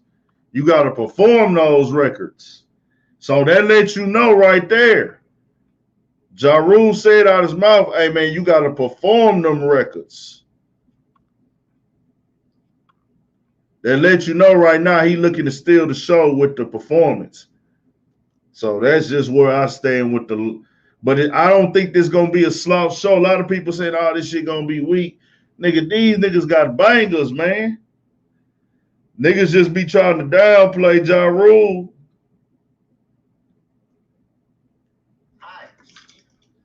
I'm gonna play they little shit talking segments real quick before we move on to the certified lover boy shit. My brother. So you're gonna drag me through these streets, huh? I like that. It's cool. I'm comfortable there. But I'm gonna drag you on that stage. See, you have to perform them records. Word for word, bar for bar. Make you sweat out that motherfucking Versace, nigga. And Hermes, oh yeah, you gonna sweat that out. To the 14 versus. Get your tickets. Job. It's a little PSA, man, because you know, everybody know you King Kong. Everybody know you got all the hits. But I'm gonna have to drag you. I'm about to bring you into the projects, Trinity Ave. Well, y'all must have forgot, because I ain't forget. Streets know. Streets know. And so we gonna turn up Madison Square Garden the 14th. It's gonna be crazy. You my brother. I love you. But I'm gonna have to get you up about that cardigan sweater, that grease lightning. Know what I'm saying? And so it's going down. And if you forgot, I ain't forget. So I'll see you there. Crack. Yo, it's Big Ant, man. We back. Another edition of Urban Politicians TV. We gonna see. I'm trying to really hype the battle up for sure too on the channel. Liz Chi was good. Who all in here, man? Shout outs real quick. Let me do shout outs for everybody who want to get shouted out, man. Type something in the chat, your neighborhood, your city. Oh, damn. Hello? Hello? Yeah, I called you on accident, nigga. My bad. Oh, okay, Now I'm on the motherfucking live and shit. Yeah, I'm listening to the live right now. Bet.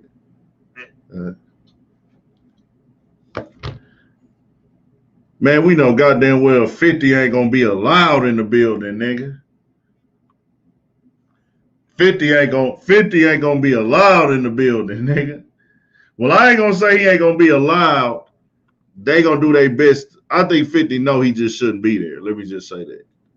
Because 50 will fuck around and pull a move and be in that bitch. I don't even want to test dog like that. No, that nigga 50 don't be bullshitting, man.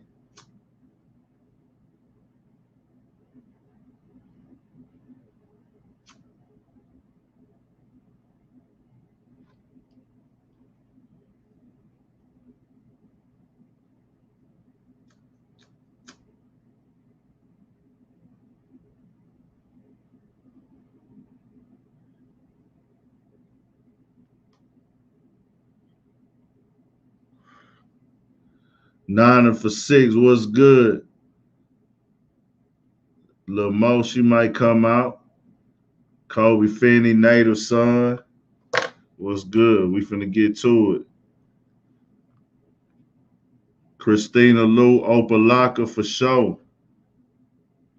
Marisol Simmons, Liz Chi, Nicole Petty, Bully more bullies for sure. Brandon Turner was good.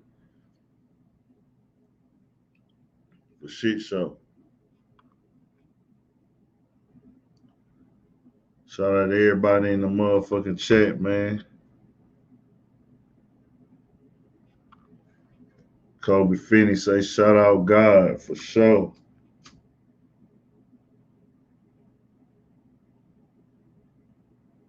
For sure, shout out God.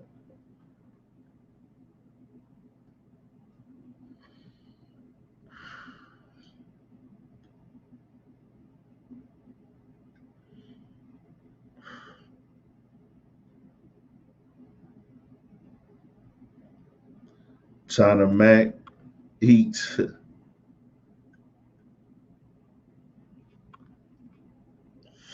So, all right, we'll get into the certified level boy shit, man. Flyboy 901. Tor Santana, what's good? Marcel Simmons say, hit that like and subscribe, everybody, for shit show. If you ain't hit the like button yet, make sure you hit that motherfucker, man.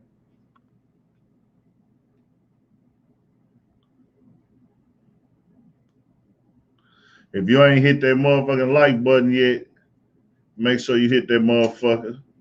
Come out and come right back in, pause, hit the like button.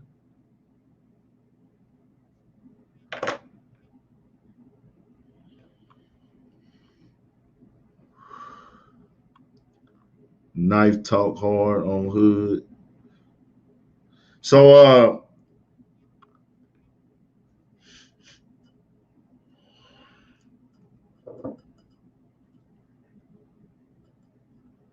shout out to, Drake putting out a successful album. That's one thing we can't deny. No matter how you slice the pie, 600,000 sold from what I saw last time, the first week.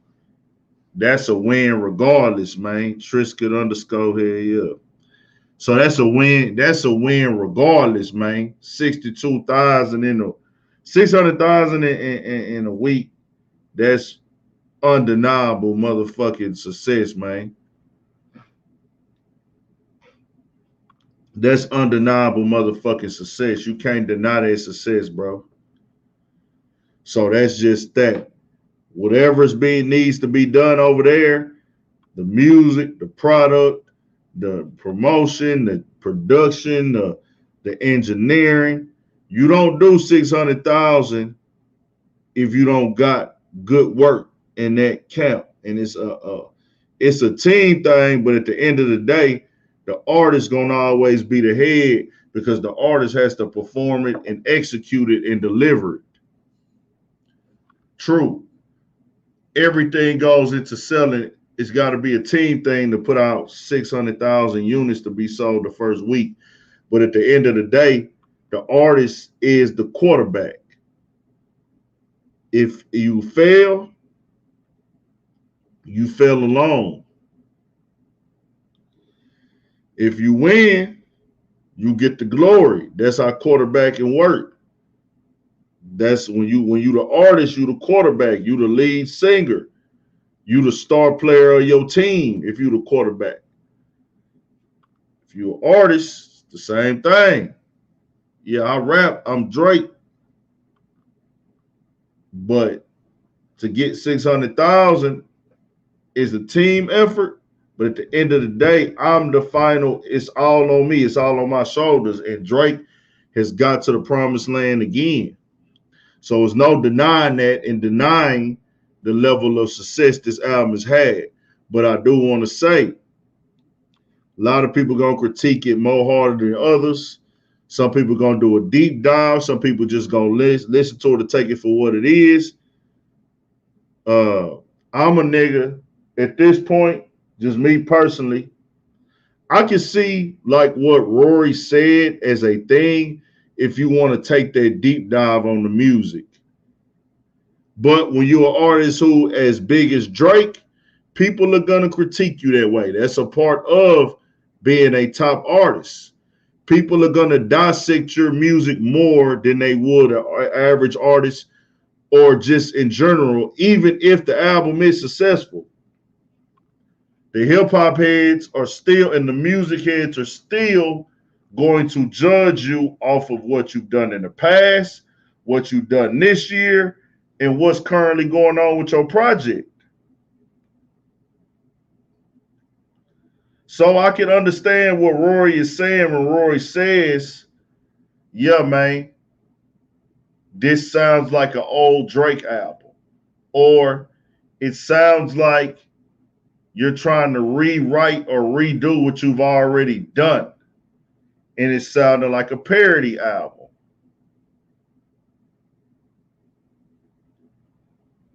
I wouldn't call it a parody.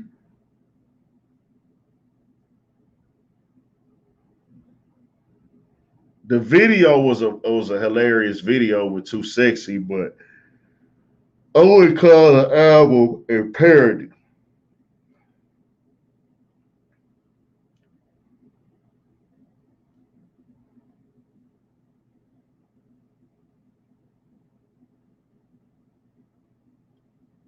It's just that.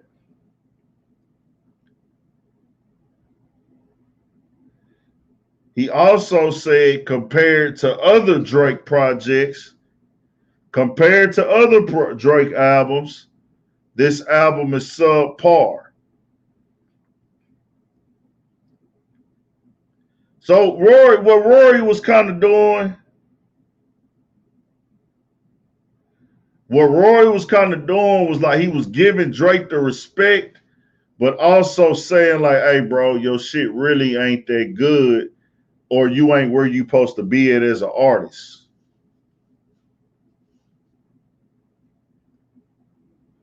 But Mal himself said he fuck with it.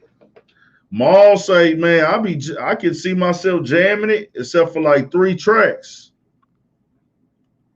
I felt like all the tracks were good tracks. Like a couple in there, I was like, this one just ain't for me. I know I'm sure somebody love it. It's Drake. Somebody gonna love it. Just is what it is. But I could see other motherfuckers for sure jamming this album. Because I know how to listen for myself, and then I know how to scope the temperature of the world and the temperature of the streets and see, is the streets gonna fuck with this? Like I can listen to music and say to myself, like, the streets fuck with this. The streets fuck with this shit. The streets is feeling this shit.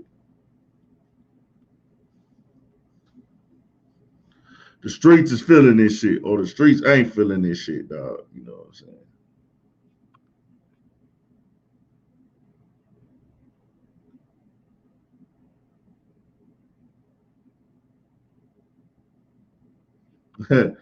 Dog said Mal is OVO and rock bias. I remember that nigga Joe used to call that nigga Mal OVO Mal.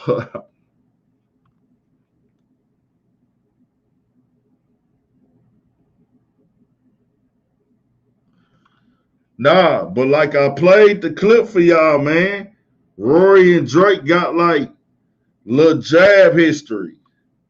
Like they done took little jabs at each other.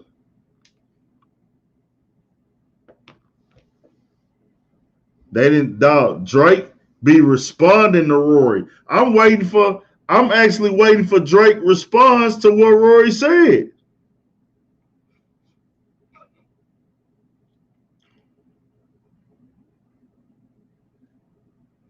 I'm waiting for Drake response to what Rory said already, man. Drake gonna respond to this shit somehow. Might not be but Drake one of them niggas. He might not respond this week, tomorrow, next month, 4, 5 months from now. He probably ain't responding, but he gonna find the time to respond. He gonna do it in a subliminal way. Oh, I ain't even want to hear what Academics got to say. I know Academics gonna have some shit to say. Academics gonna have some shit to talk about that. Does this channel support the LGBT community? The fuck do you mean, fam? What type of fucking question is that? Baron Mew. We don't have a problem with no community, But shit like that seems like you coming in here with objective.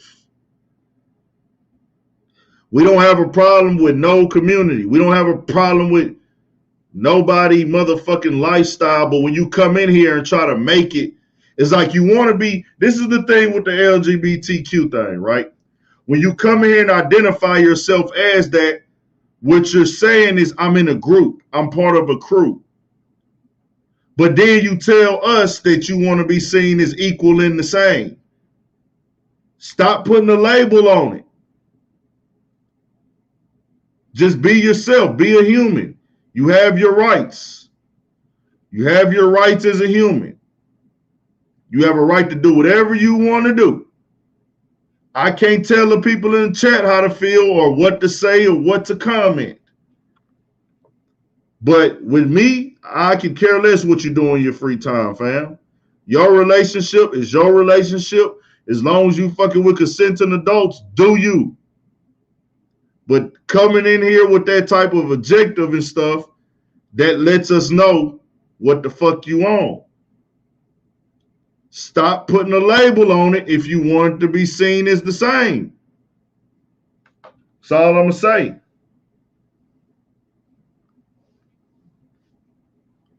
Also, I'll tell y'all this. This is my challenge to the LGBTQ. Why don't LGBTQ call out the people that are in straight relationships and they know are straight who are using gay or homosexual imagery to promote their product or to promote their brand or for monetary gain?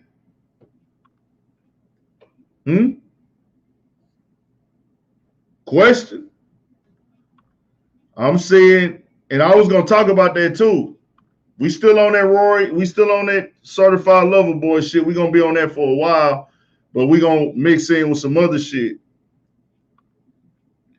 Let's talk about these people who getting popping and using gay context and gay conversation and gay terms just so they can be talked about on platforms. I don't have a problem. I don't have a problem with nobody preference or what you do. That's on you. It don't affect how I sleep at all. But I'm talking about the money, monetary gain, and the motive behind what gets done. That's all I'm saying. That's all I'm putting out there. So did y'all see Adin Ross versus DJ Ghost? They had a whole little thing going on that I didn't even know about.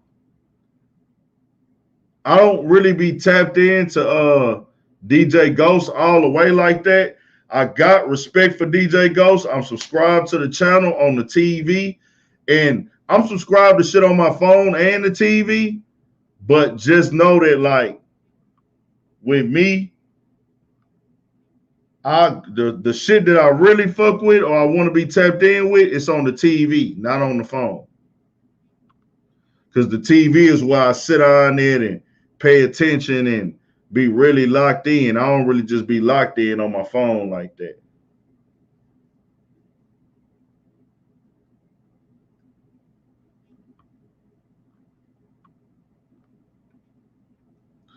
So DJ Ghost called out Adin Ross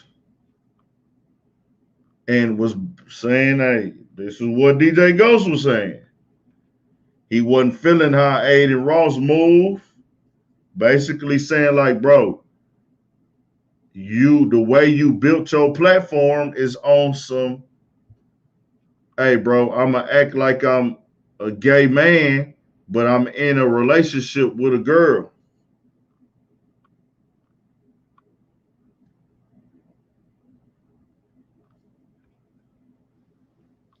That's what DJ Ghost was saying about Adin Ross and saying that, bro, DJ Ghost was like, hey, nigga, your target fan base and your fan base is all kids. your fan base, because they say nigga do, like I've been hearing, Aiden Ross do. I don't be on Twitch or whatever like that. They said he do hundreds of thousands every time he stream on Twitch. They say he going on there making gay remarks and comments to niggas, all type of shit like that. So that shit just makes it different, bro.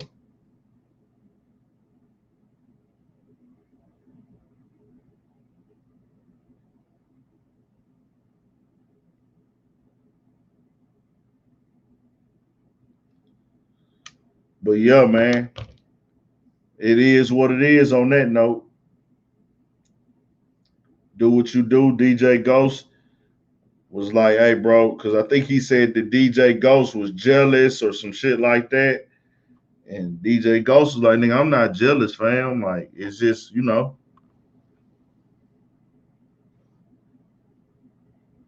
Yeah.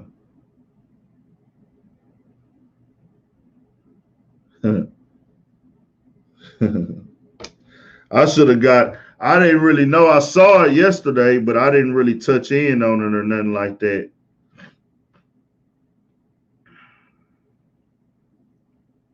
I know I watched the video. I'm trying to see if I can pull it up.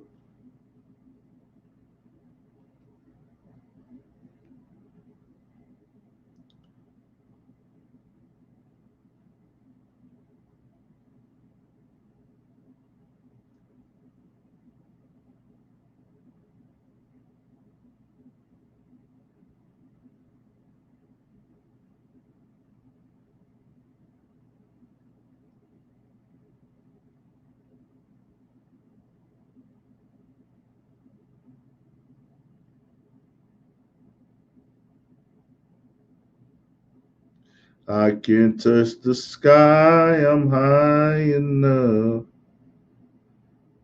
Chopper right behind us, load it up. Watch your spirit rise in front of us. Walking on air.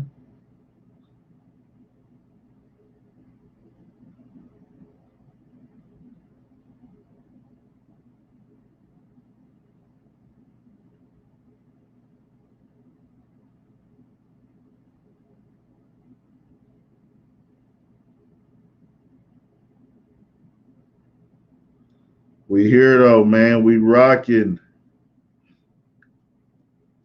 So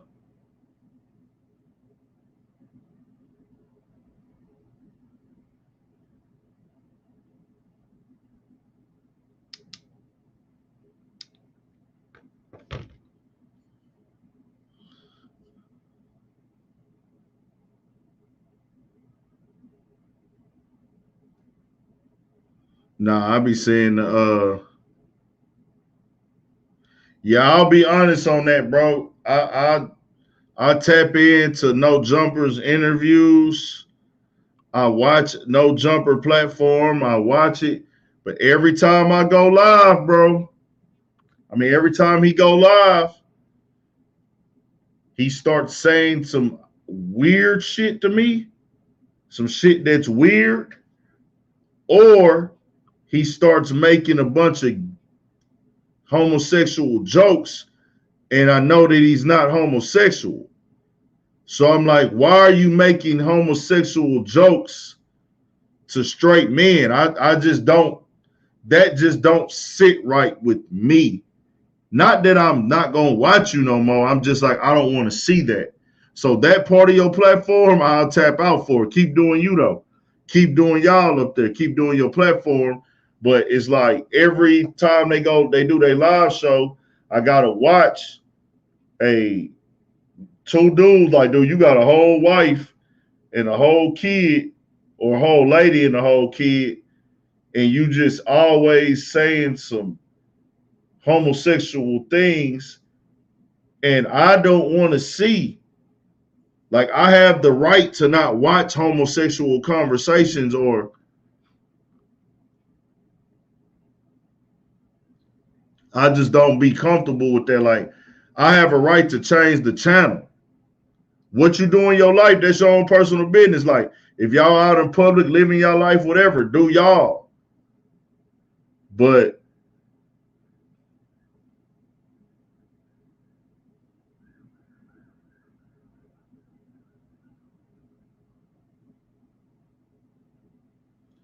no, it ain't all for jokes. They understand it's making them turn up. They know that it's like, they know acting like that is a push for the brand.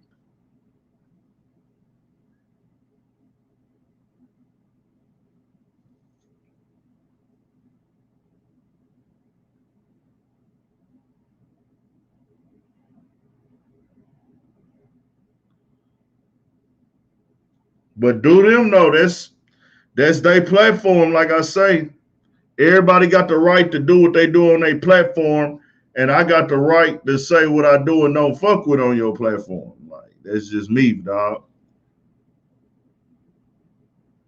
I'm not with it. I ain't with this. They call it. Look, they got a whole thing for it. They just call it sus.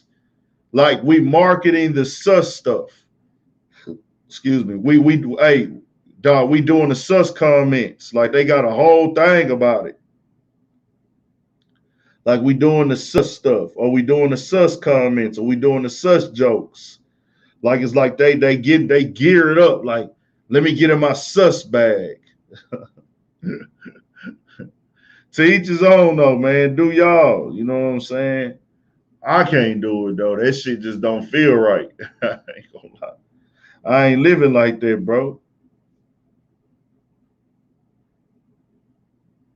So, back to Certified Lover Boy.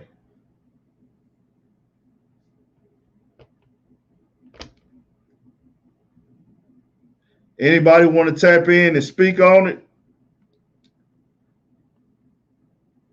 Did anybody watch that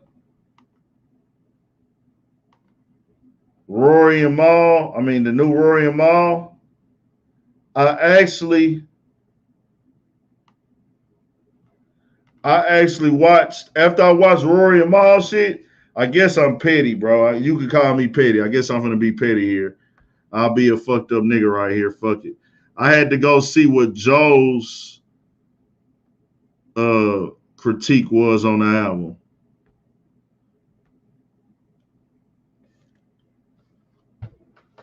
Joe wouldn't say anything bad about Drake. Joe was saying like he wouldn't have made certain decisions in the project, but he wouldn't say like where he felt Drake was as an artist. Joe, I'm not gonna lie. I guess he's kind of older. He's over it, calling shit out for what it really is and stirring up controversy. Joe is past that point in his life clearly.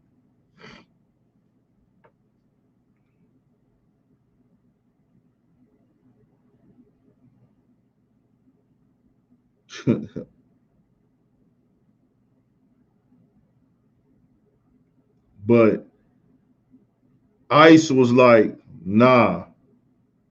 Ice was like on some shit like, nigga, this shit wasn't that. And like I said, with me, I personally, when I listen to Drake albums, I'm always, it's like, to me, I feel like I know what I'm going to get. You feel me?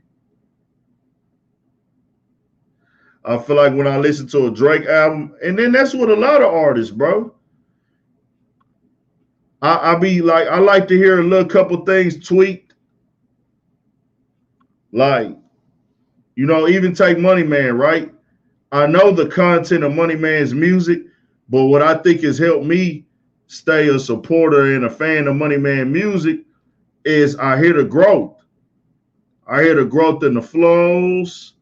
I hear the growth in the beat selections. I hear the growth in the delivery. Like, and the shit that he talks about. I hear the growth in the wordplay too. Every project. I feel like Money Man has grown every tape, every project.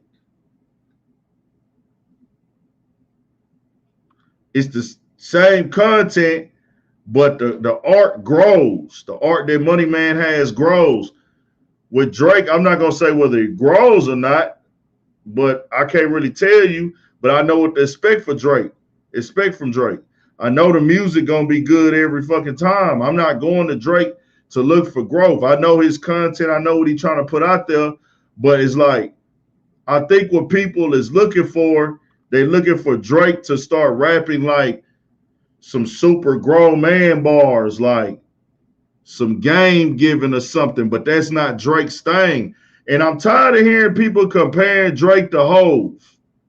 I'm tired of hearing people comparing Drake to Hove. I'm tired of hearing people comparing Drake to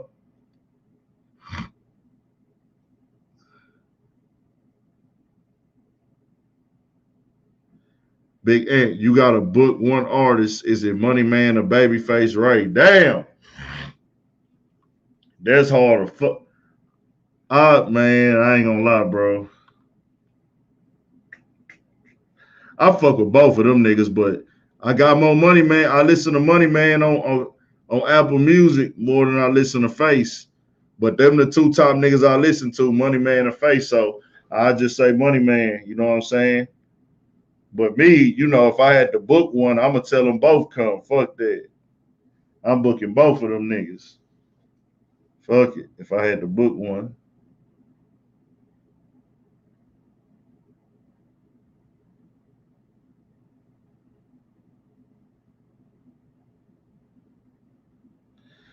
Yeah, bro, let's stop comparing. It's like, yeah, they did the same numbers, but the content of the music is not the same. The approach of the music is not the same. Hove has never sung on a fucking song in his life. Never. Kendrick. Kendrick has a completely different sound. Kendrick does not appeal to the same audience that Drake does.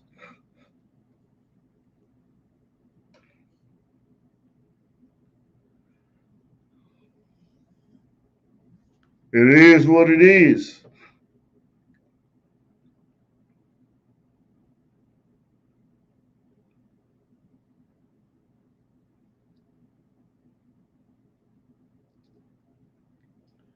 But it was good to hear Rory actually critique the fuck out the album.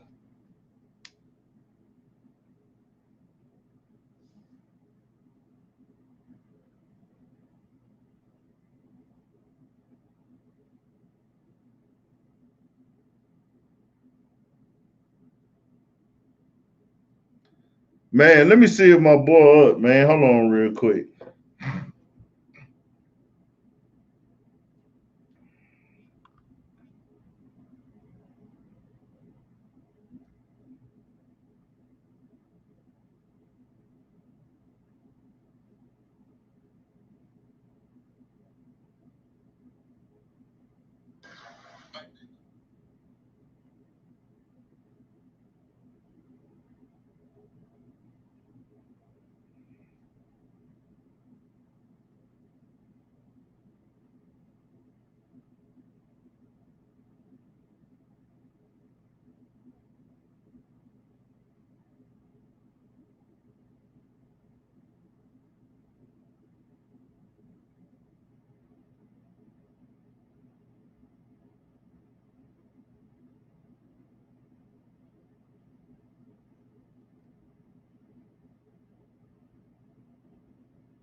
Nah, I think that Rory told you why he felt the thing with Rory. I listened to the whole critique.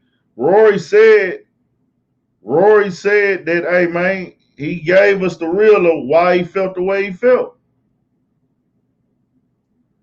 Rory gave us the real of why he gave us his opinion and he backed it up with his reasons. Everybody entitled to their opinion, bro. And he gave us his reasons why. You know what I'm saying?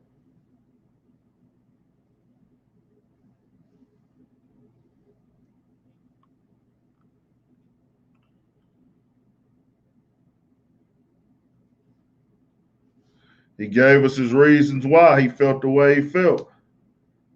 So that's just that.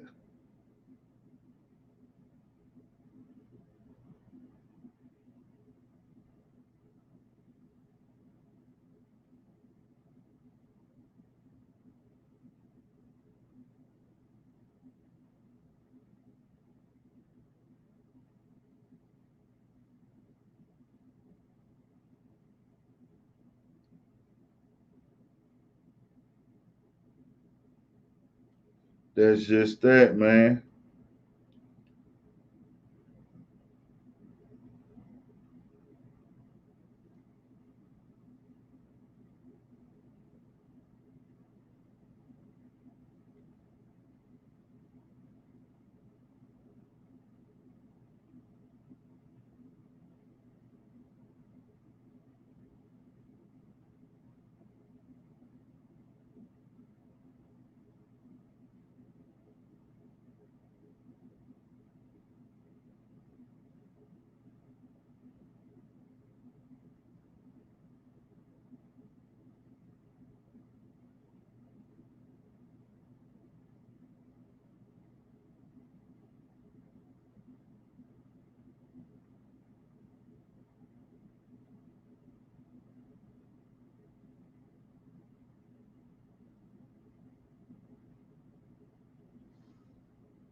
Walking on air. Walking on water.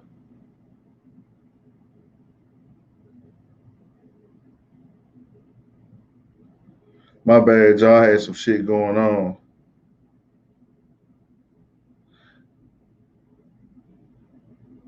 Bro, my boy had the craziest shit go on this week, bro. I'm finna play this shit for y'all. Nah, yeah, Rory entitled to his opinion, but like I said, for me, it's like it's one of them things where the fans, bro, like the fans, you gotta know like it's one way you can please the fans, then sometimes you can't please the fans because let's say you update and you make your music grow and you try different shit, people are gonna be like, oh, we want the old Drake back, nigga. Go back to the old Drake. And then when you go back to the old Drake, niggas gonna be like, nigga, we want some new Drake. Nigga, what is this old shit? Nigga, we heard this from you already. It's just like at this point, Drake been killing this shit for what? 11 years now? 11 years he been killing this shit. It's just that. It is what it is. Let me see if my boy,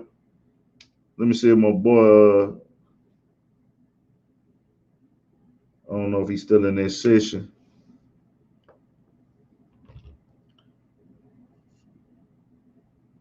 But I did say this on the sake of doing a podcast business. On the sake of doing a podcast business. Okay, my boy, rap coach, the rap coach talking his little shit right now. He doing his little studio shit. If y'all not tapped into the rap coach, go tap into that channel. He got a lot of good content on there, especially my aspiring rappers. He giving a lot of motherfucking game, and he actually had heavy critiques for the album right when it dropped, and he was saying some of the things Rory was saying, so I want to let him come on here and speak his opinion. Okay, I'm gonna drop the link. The rap coach, y'all. He in there.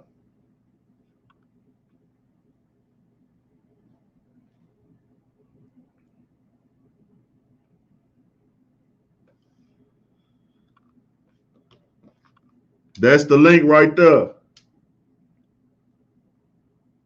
Click that link, and then you're gonna go to the Safari and open it up and stuff. It's gonna tell you what to do.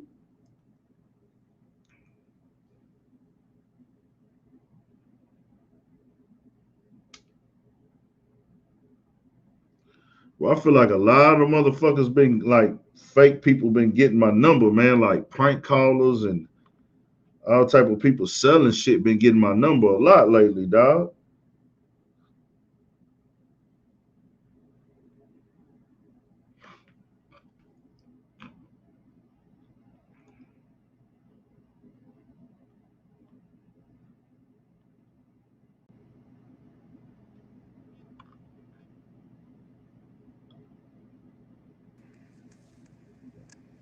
Yeah. Oh, what it do? What it do? What it do? What's the deal, man? We got the rap coach in the building, man. What's going on, man? What it do? My boy Ant, man. Hey, rap coach for the people who don't know that this is a platform where he teaching people the game, how to make music. If you're a beginner of an artist, you really trying to work on your craft. You trying to do you building, you working. This is a platform you need to tap Yeah, into. yeah. The Tap rap straight in. coach, the rap coach. Y'all make sure y'all tap in, bro. I'm talking about he breaking down cadences, bars, other things with All music that and shit. all that shit. If you making music, it don't matter if you sing, if you rap, whatever. You know what I'm saying? Come fuck with me, man. I put you on some shit, man. But what's going on, man? What y'all talking about in this motherfucker? So your critiques of the Certified Lover Boy after it first came out, bro. Man, that A hoe, that lot hoe. of people, a lot of people in a major platform now. I don't know if you know about Joe Budden. You know Rory and them. Yeah, you know the podcast. You up on game. Yeah, Did you hear Rory's critique today? man. I feel like man, I got something about that. I feel like that nigga came out there and said that shit because they show is getting a little lukewarm. You know what I'm saying? And they need that extra fire, that controversy. You know what I'm saying? The nigga was doing the focus group trying to see what they got to improve with the show and shit. And you know what I'm saying? You know niggas be wanting them motherfuckers to say how it really is. So you know what I'm saying? That's how I feel about that. But I agree with him though. You know what I'm saying? It's like a parody Drake album. You feel me? I feel like the nigga tried to check like all the Drake boxes. You know what I'm saying? The H Town old school beat, the H Town shout out, the Rick Ross sample. I mean feature, the Jay-Z feature. Nigga even went to go get Kid Cudi. You know what I'm saying? I feel like the nigga was just, you know what I'm saying, just trying to throw some shit out. Yeah. So it's crazy though because it's fans. Is it because it's Drake you looking for something different? Or is it just what you want as a hip hop fan? Because I don't know, bro. You know how like niggas grow as artists? The fans, you start hearing fans say, oh man, we want that old Drake back, or that old Jay-Z back, or that old man, you need to get back in that old bag. You know what I'm saying? Yeah. We hear that a lot in hip hop. So with Drake, is he wrong for getting back in the old bag, or is it like, nah, nigga, you should have gave us some growth? What you think? I mean, me personally, bro, I'm 30 years old, man. I don't want to ride around hearing no 35-year-old nigga talking about losing friends because it's better for his energy and shit. That's just not the type of time I'm on, man. I don't even be listening to shit like that. Well, I would say from Drake, man, a nigga, I expect more growth as in nigga, you be singing, you make R&B shit, nigga. Make that shit that real shit, like that Usher shit or that shit that when you hear them niggas, you can hear the pain, you can hear what them motherfuckers going through. It ain't all just, you know what I'm saying, making shit for the caption, making shit for the gram. I get tired of that shit. It be like real, like empty to me. Like it got the good sounds, you know what I'm saying? The nigga be talking that shit, but it leave a nigga feeling like nothing. It's like when you smoke some weed that was expensive than a motherfucker, or you go buy some weed from a nigga, you know what I'm saying, and you buy a whole bunch, you buy like a 7, and then you get to the highs, you smoke that shit and it's some bullshit, and you just like, damn, nigga, like fuck.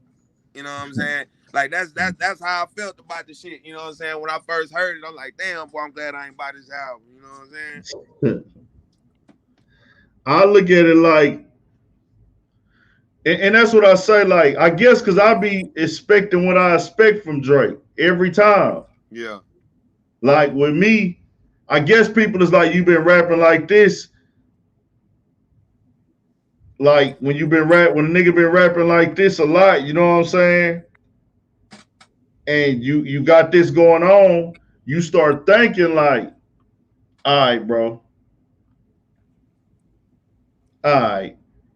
I know what I'm gonna get from you when this album come out. Exactly. See, I guess when I look at Drake, whenever I go to a Drake album, I think he gonna have a bunch of different variety of shit.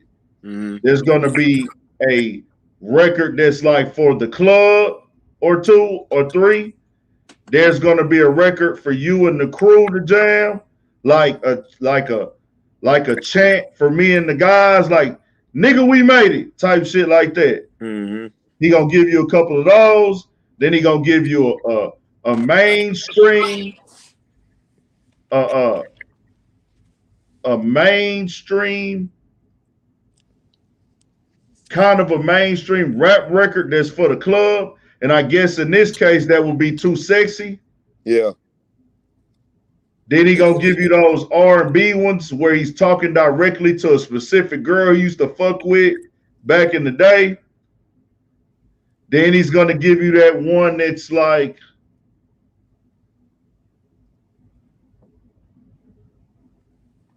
he gonna give you a couple of ones where he talking shit to niggas, but he ain't gonna put no stamp. Then he gonna give you one that he like trying to show his lyrical ability. Yeah. And then the rest of them is gonna be like feature type shits and all that type of shit. Yeah.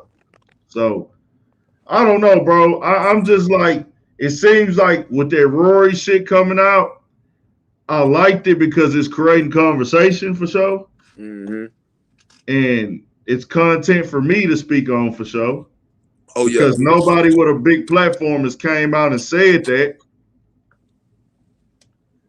Joe Budden and them, basically, the only nigga that said something about it on there was Ice.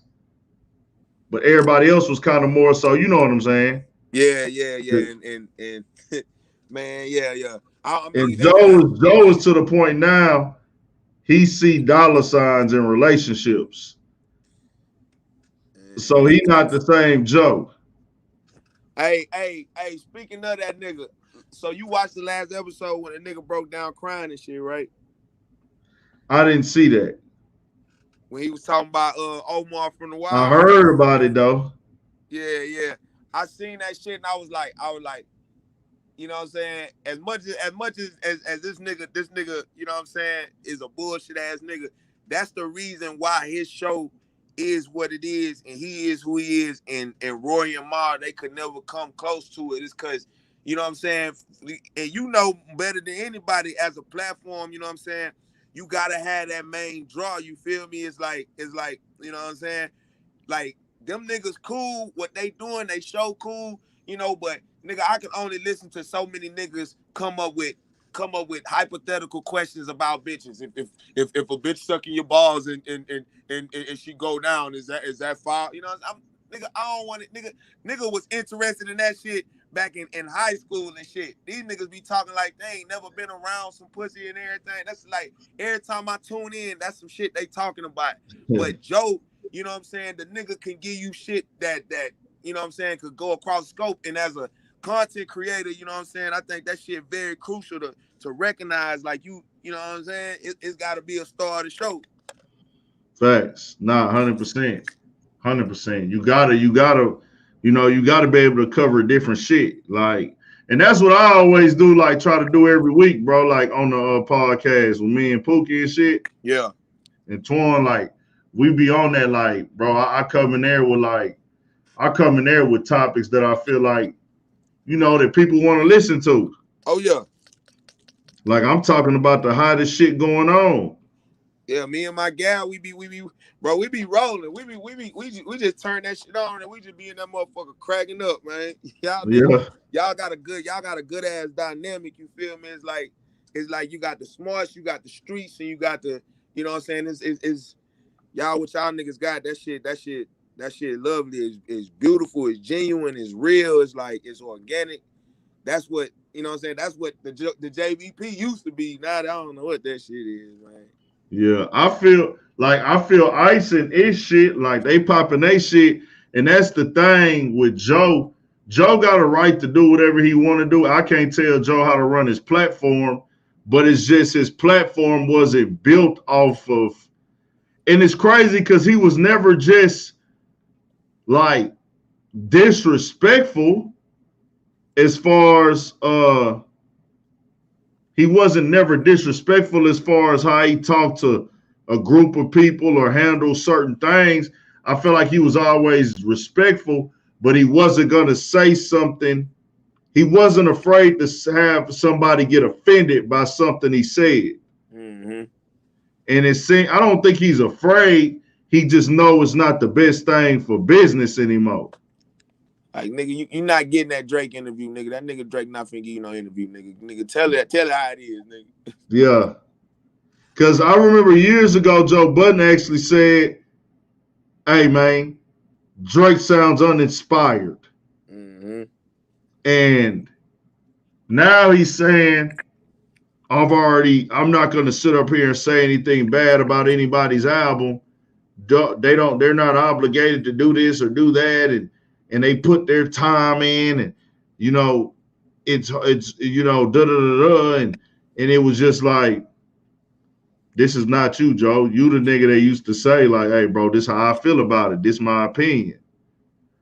But and you hit 500K subscribers. Yeah. And you got all these relationships. And Money Man, your favorite rapper, but that nigga dropped some ass.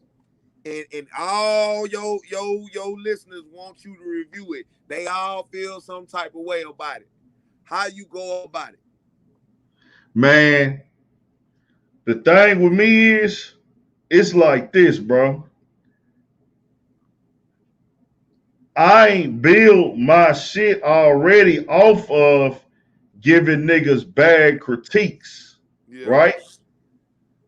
So Joe and these other platforms, they get built off of that. Like, okay, giving these bad critiques, giving these super, whether it's right or wrong, super fucking controversial breakdowns, and you know what I'm saying? Yeah. But if Money Man, I feel like and that's probably a bad example, bro, because I jammed Money Man so much to the point that nigga even know how I fuck with his music, right? Yeah. To a certain extent. He knows to a certain extent how much I fuck with his music, right?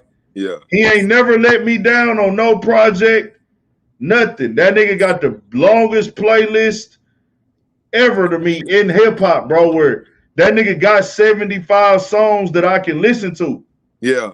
Yeah. You can play 75 songs right now with Money Man, and I can let the bitches play without skipping. Everybody ain't gonna feel the same. Yeah. Everybody ain't gonna agree with that. Everybody got what they like. But for me and where I'm at, he got 75 songs that I can listen to without skipping them bitches. Yeah. If that nigga put out some weak music, I will have no problem coming on here and saying, hey, bro, this ain't it. And I'm comfortable saying that because you done put out so much good shit. Yeah. I have never been let down by a motherfucking Money Man project, nigga, ever. Even if Money Man dropped a project and some of the songs wasn't that hard to me right away, nigga, it might take me a month to come back and realize, damn, that nigga was riding this hoe. Yeah. Or he was killing this bitch. And that's how his music is to me. So if he put something out and I done gave it time and I'm like, bro, this shit is bad, I'm gonna be like, hey, bro, this shit ain't good, bro. Yeah. This shit ain't that. So then that's just only for what type of, I'm grading the music. I ain't grading you as a person. Yeah, yeah. Well, some niggas, them industry niggas, they get in their feelings, obviously, you know what I'm saying? A lot of them do. It come down to it be like, niggas probably just want him to get on there and just kill the album. Niggas want him to get on there, man, this shit sucked. This like he did on Views. Oh, that's what the fans want all the time. Yeah, because when he went off on Views, nigga, that's what made me tune in to this. I'm like, nigga, what, nigga? This nigga, what, nigga? Yeah, nigga. But, you know, over the years, like you say, niggas get them relationships. It's like, yeah, you know what I'm saying? But, and you know it's crazy because he does have a Drake relationship now. It's not they partners or friends, but it's most definitely on speaking terms. Yeah. Drake commented in that nigga comments before. Yeah. You remember that shit about Rory and shit like that? Yeah. And that's why I said too, Rory felt comfortable critiquing the fuck out this Drake album for that reason. Yeah, so now I ask you this. They had a little beef or some shit. Huh? Remember, it was like a little running joke that Rory had beef with Drake or some shit like that. Yeah, I posted that little video they did today when Joe and Rory went live, and Drake was in that whole comment. Yeah, going off on ranking on Rory, bitch ass. Ranking on Rory, yeah. Yeah. So that's what I say, nigga. Rory, whether y'all like it or not, Rory got the attention of the top rapper in the game. Mm. By Rory saying that today, he will get a response. It might not be today. It might not be tomorrow. It might not be this week. It might not be next week, next month. But this nigga Drake, he gonna put it in the sneak dish. He gonna put it in. Drake gonna have a response for Rory, dog. That's a fact. If he'll come off, Drake take time out his day to come in alive with this nigga. If Drake take time out his day to comment about this nigga, saying he was at a party making toast and nobody heard him, you think he ain't got time to respond to that nigga critiquing his album? Hey, boy, that shit accurate. That's an accurate ass joke on that nigga, bro. I'm just keeping it real. What that nigga said something that nigga be he the only nigga ordering Incredible Hulks and shit. Oh man. Hell no, he ain't say that, bro. The only nigga drinking blue motherfuckers. Oh man. Hell no. He ain't say that shit, bro. Yeah, he said I can't remember. He said that nigga be on point with the ranking though, yeah. But yeah, man, nigga, you better than me, nigga. I couldn't even get into the show, nigga. I look at these two niggas like, I don't know, man. Joe cool. Well, I listened to it for this.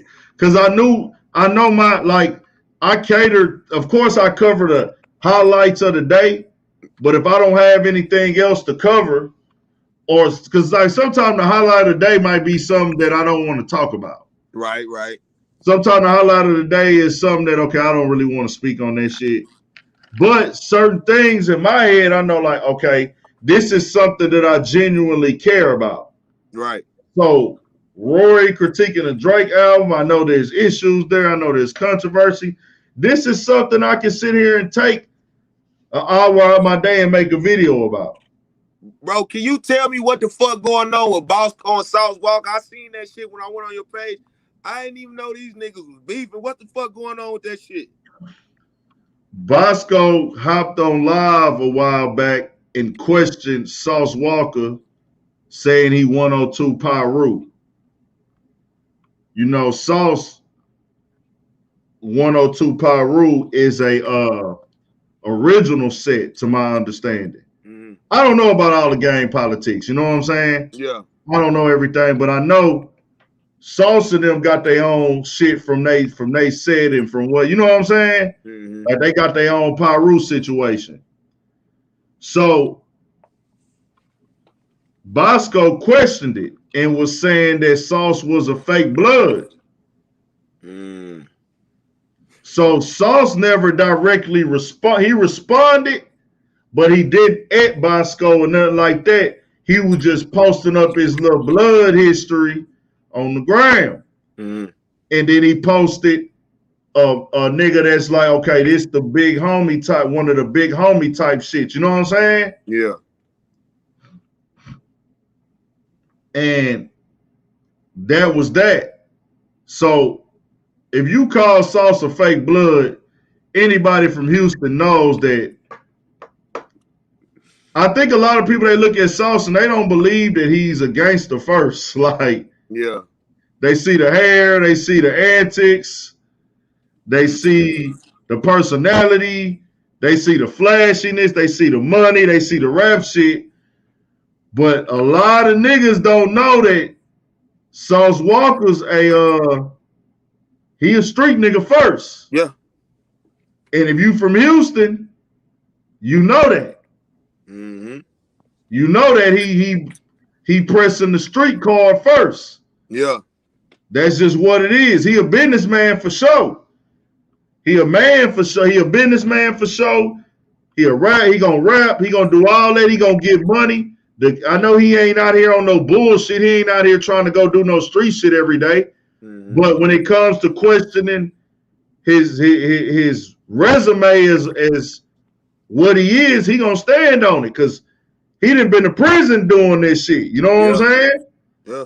And anytime you question the nigga going to prison by some shit, or just in their business, or I done time, I done repped this behind the wall and went through this and that behind this street shit, they gonna get on, they gonna feel a way about you. You know what I'm saying? So that's just what it is. Yeah. Okay. So I guess somebody approached them with the idea of doing a boxing match, or if they gonna set it up and do it or not, we shall see. Who you got? Who your money? I got Sauce, nigga. Yeah. Hey, nigga, I wouldn't care if Sauce was good. If I felt, which I don't feel like he is, then I feel like he gonna put, man, Bosco ain't got nothing for Sauce. Yeah, I got no boxing ring.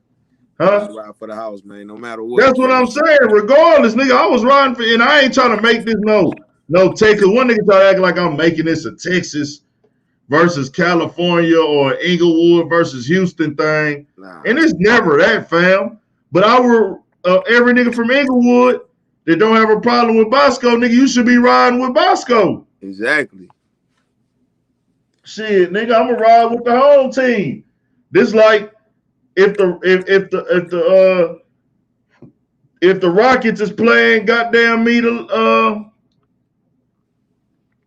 if the Rockets is playing Miami Heat, nigga, I'm not finna ride for Miami.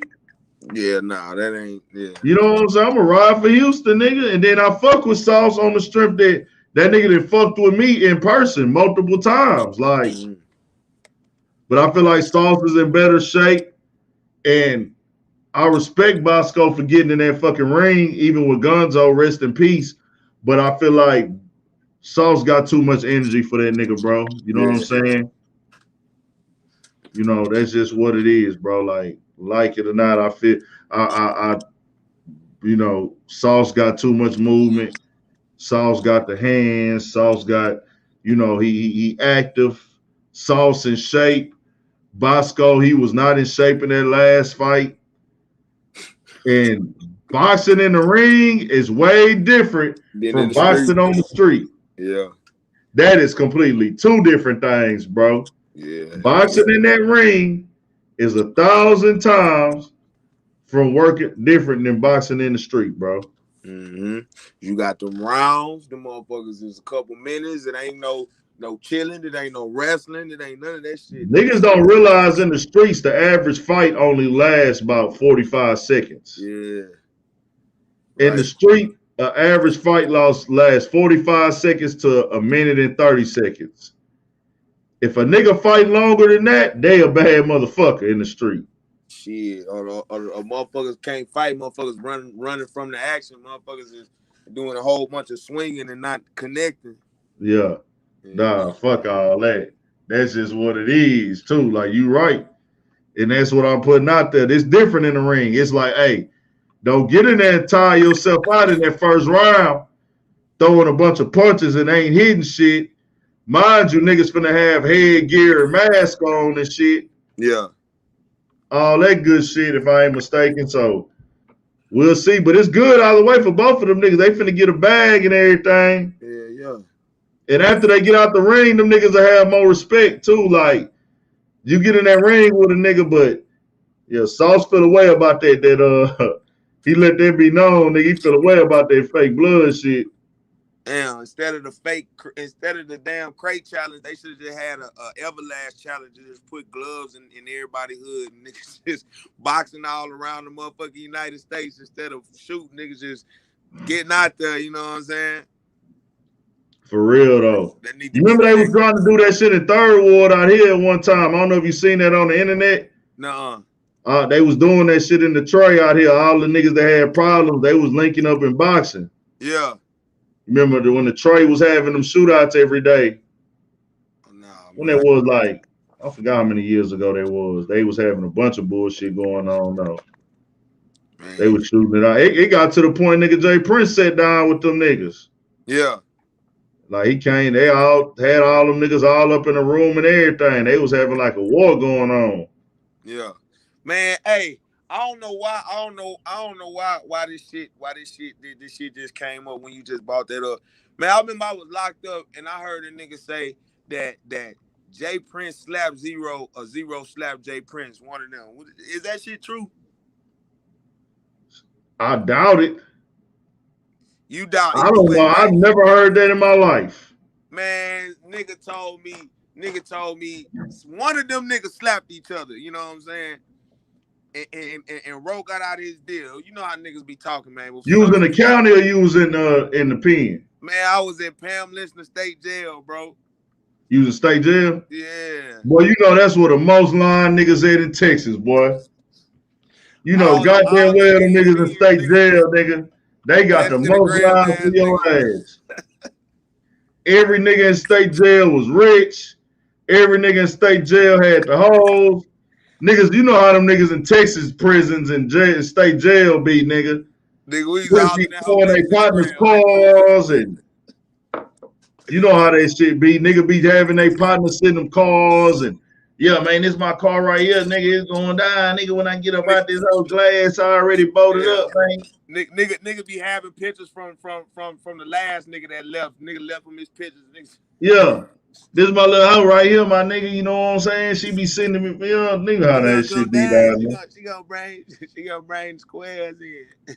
Nigga, I ain't never done time, bro. But I know how I go in there with them niggas lying. Yeah. Just having so many niggas that go to so many family members and partners that go to prison. Them niggas telling me the stories how niggas be in that hole, nigga. Yeah, man. What these motherfuckers talking about in the comment? Man, I'm finna get up out of here, man. I appreciate you. I appreciate you bringing a nigga on, man. Sometimes I just be wanting to come on fuck with you, you know what I'm saying? Nah, for shit show, man. Y'all make sure y'all tap into the rap coach, man. Yeah, man. Y'all take it easy out there, man. Y'all in the world, man. Y'all go ahead and hit my boy Cash App up, man. I know y'all motherfuckers got paid, man. Send my boy something, man. They keep the lights on in this motherfucker. Well, hey, stay on this nigga ass about the merch. Stay on this nigga ass about them hoodies and about them t-shirts. Every chance y'all get, y'all make sure y'all tell this nigga something about them shirts because the nigga sitting on the landmine and he know it. And he know we want the shirt. He know we want the hoodies. But you know what I'm saying? But you know, hey, I guess everything. Hoodies coming this winter for sure though. You know what I'm saying? Nigga, it's getting hoodies cold, coming. Man. Hoodies coming this winter for sure. That's a fact. All right. Yeah, man. Yeah, for sure. Yeah, get a beanie too, nigga. Get a beanie too, nigga. We gonna run with it. Hoodies coming this summer for shit show. Well, yeah, man. I sure appreciate it though, bro. For sure. Appreciate you tapping in, G. Y'all subscribe to the Rap Coach. All right, man. All right.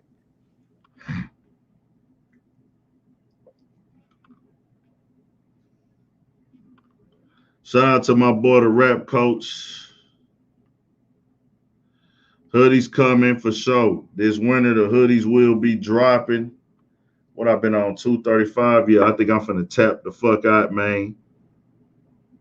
I might do some stay on your pivots, man. I ain't gonna lie. For the stay on your pivots, I'm gonna need a big commitment on that, bro. I know I'm coming urban politicians hoodies, but to stay on your pivots, I'm gonna need some, you know, I'm gonna need some commitment for that.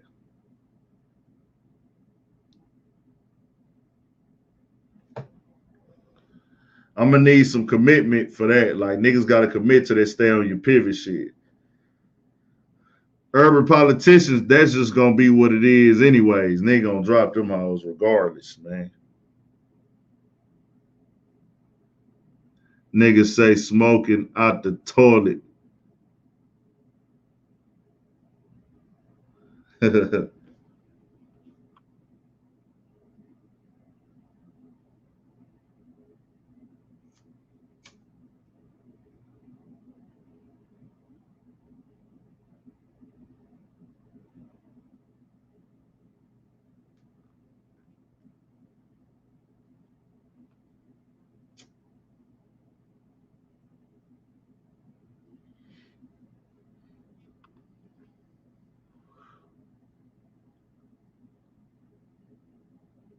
People upset at Slim Thug.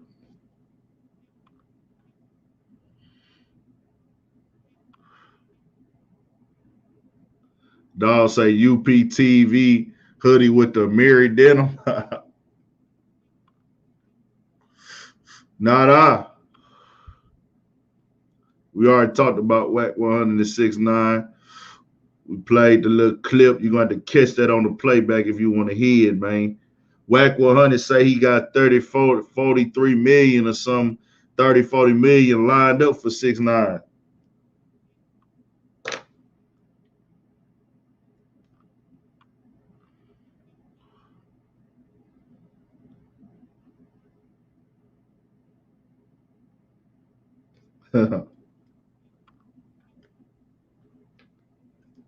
I would have to come up with a lie. I don't even know what design to use for them stay on your pivots, man. I really don't be knowing what design to use for the urban politicians. But we gonna come though. We gonna come how it come though.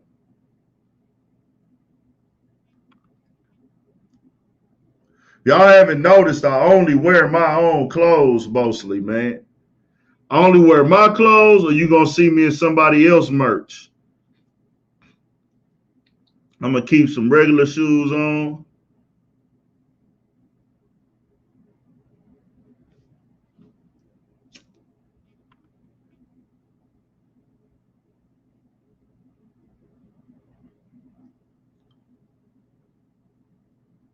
Yeah, I gotta get a graphic designer for sure.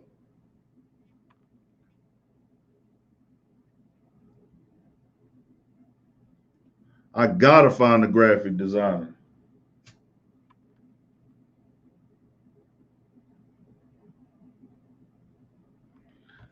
Gotta give me a graphic designer. Yeah, keep it simple for sure.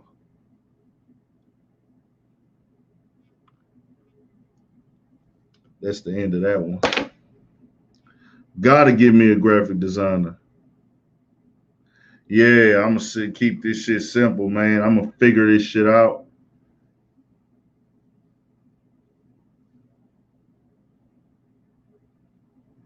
I'm gonna figure it out, man.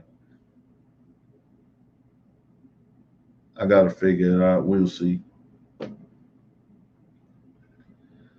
I'm fucking with y'all on it though, man. I'm gonna have a link. I'm gonna do a motherfucking website. I'm gonna do a motherfucking website. R based. I can't do it. Simply because I know who he is, seen him online. I would be fake to say I haven't. I just don't want that type of attention on the platform. You know what I'm saying? It's nothing personal. Nothing personal.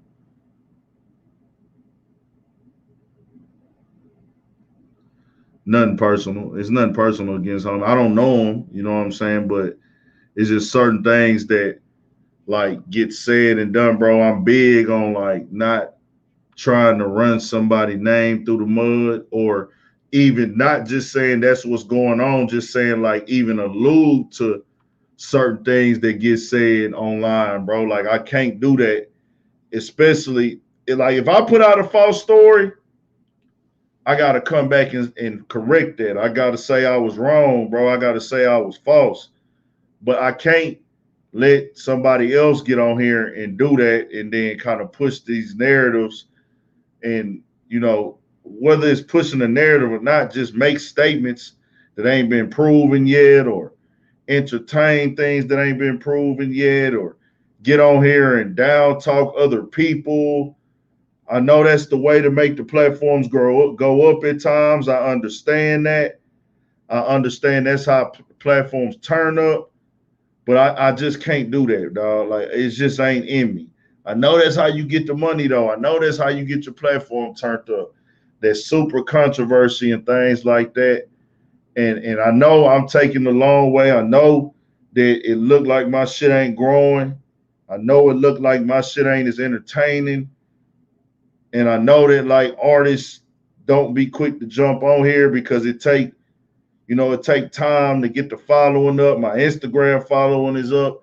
It's because I'm struggling as a who I am with putting out certain type of content, bro, or pushing certain things. Like I don't even want to run an Instagram page that's just 100% mess based and dissing the dead and who mama did this and who daddy did that or who, just shit that don't even be pertaining to rap sometimes, but it's get the clicks.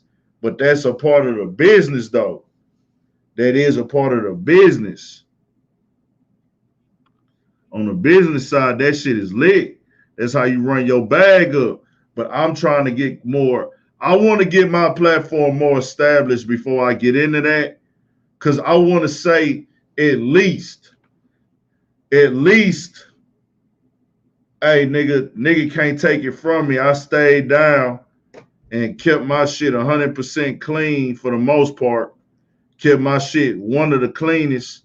One of them, and it's not for nobody else because people ain't gonna care if you did that or not. Once you start getting into bullshit, they only gonna remember that. They ain't gonna remember how long you stayed down and didn't get involved in that. Because I know my day gonna come where I gotta get involved with some bullshit.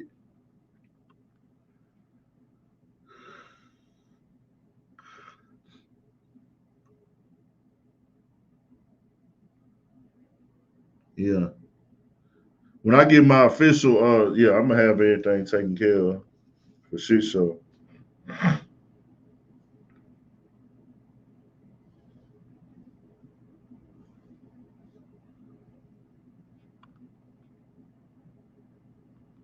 Yeah, I kind of want it. I kind of want it based on, work. Like I say, I want people. That's the main thing I want to be. I did. Like I say, people don't respect the hard work, man. Just know that people respect the results.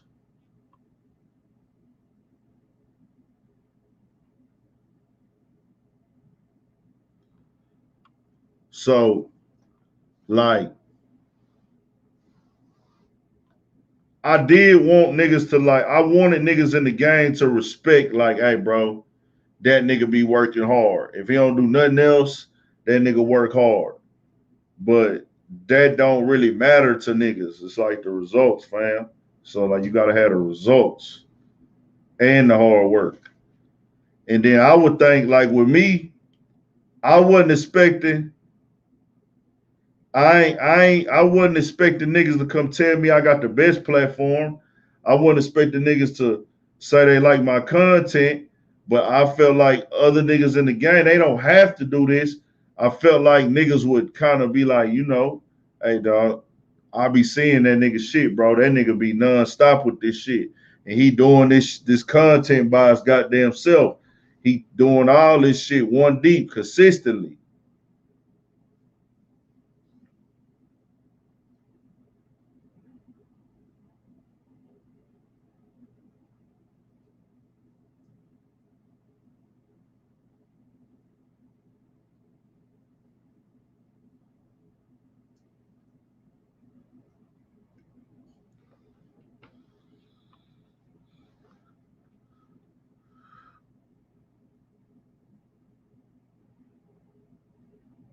Point of view.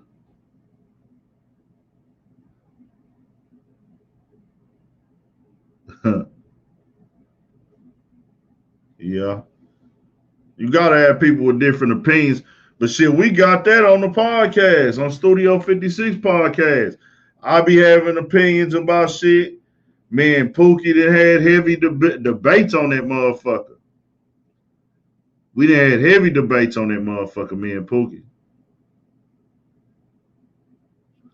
And they came out to be good ass content. It's all about just putting the content out there consistently.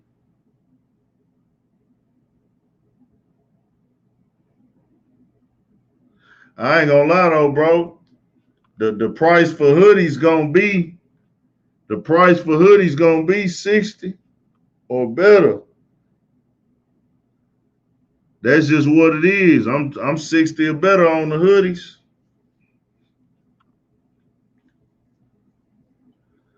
I'm thinking about doing a $60 hoodie and then doing a $100 hoodie. I ain't finna force you to drop 100, but it's an option. You know what I'm saying? I'm gonna have a $100 line up. It's coming. But all my shit ain't finna be expensive. I'm gonna have some shit that's regular. I'm gonna have $100 hoodies and I'm gonna have some everyday little type shit for you. You know what I'm saying? It's gonna be levels to it.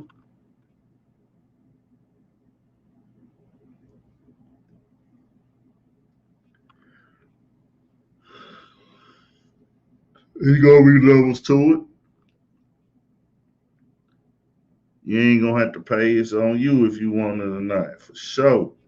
But yeah, man, we here. We tapped in. I appreciate y'all checking it out tonight. Nicole Petty say 45 for a hat, 120 for a hoodie. Haha. Yeah. We here though. We here tonight. We tapped in. Y'all make sure y'all subscribe to the channel. Shout out to everybody doing their thing in media, all my Texas media platforms. Shout out to my Cali media platforms, Louisiana, goddamn Mississippi, Alabama, Georgia, Florida. Shout out to my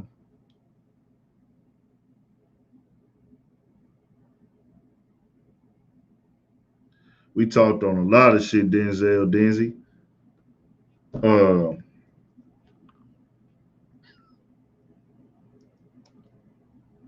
Shout out to my Detroit platforms, New York platforms, Tennessee platforms, everybody, man. Y'all make sure y'all tap in. We got more shit coming. Subscribe to the channel, Urban Politicians TV. Make sure y'all check the link in the description. Go subscribe to the Studio 56 podcast channel. And we dropping an episode every week. Be prepared for another episode to drop next week, which is going to be 61. We're going to be talking some good shit on there. All that, man. 1,000. Stay on your pivot for shit show.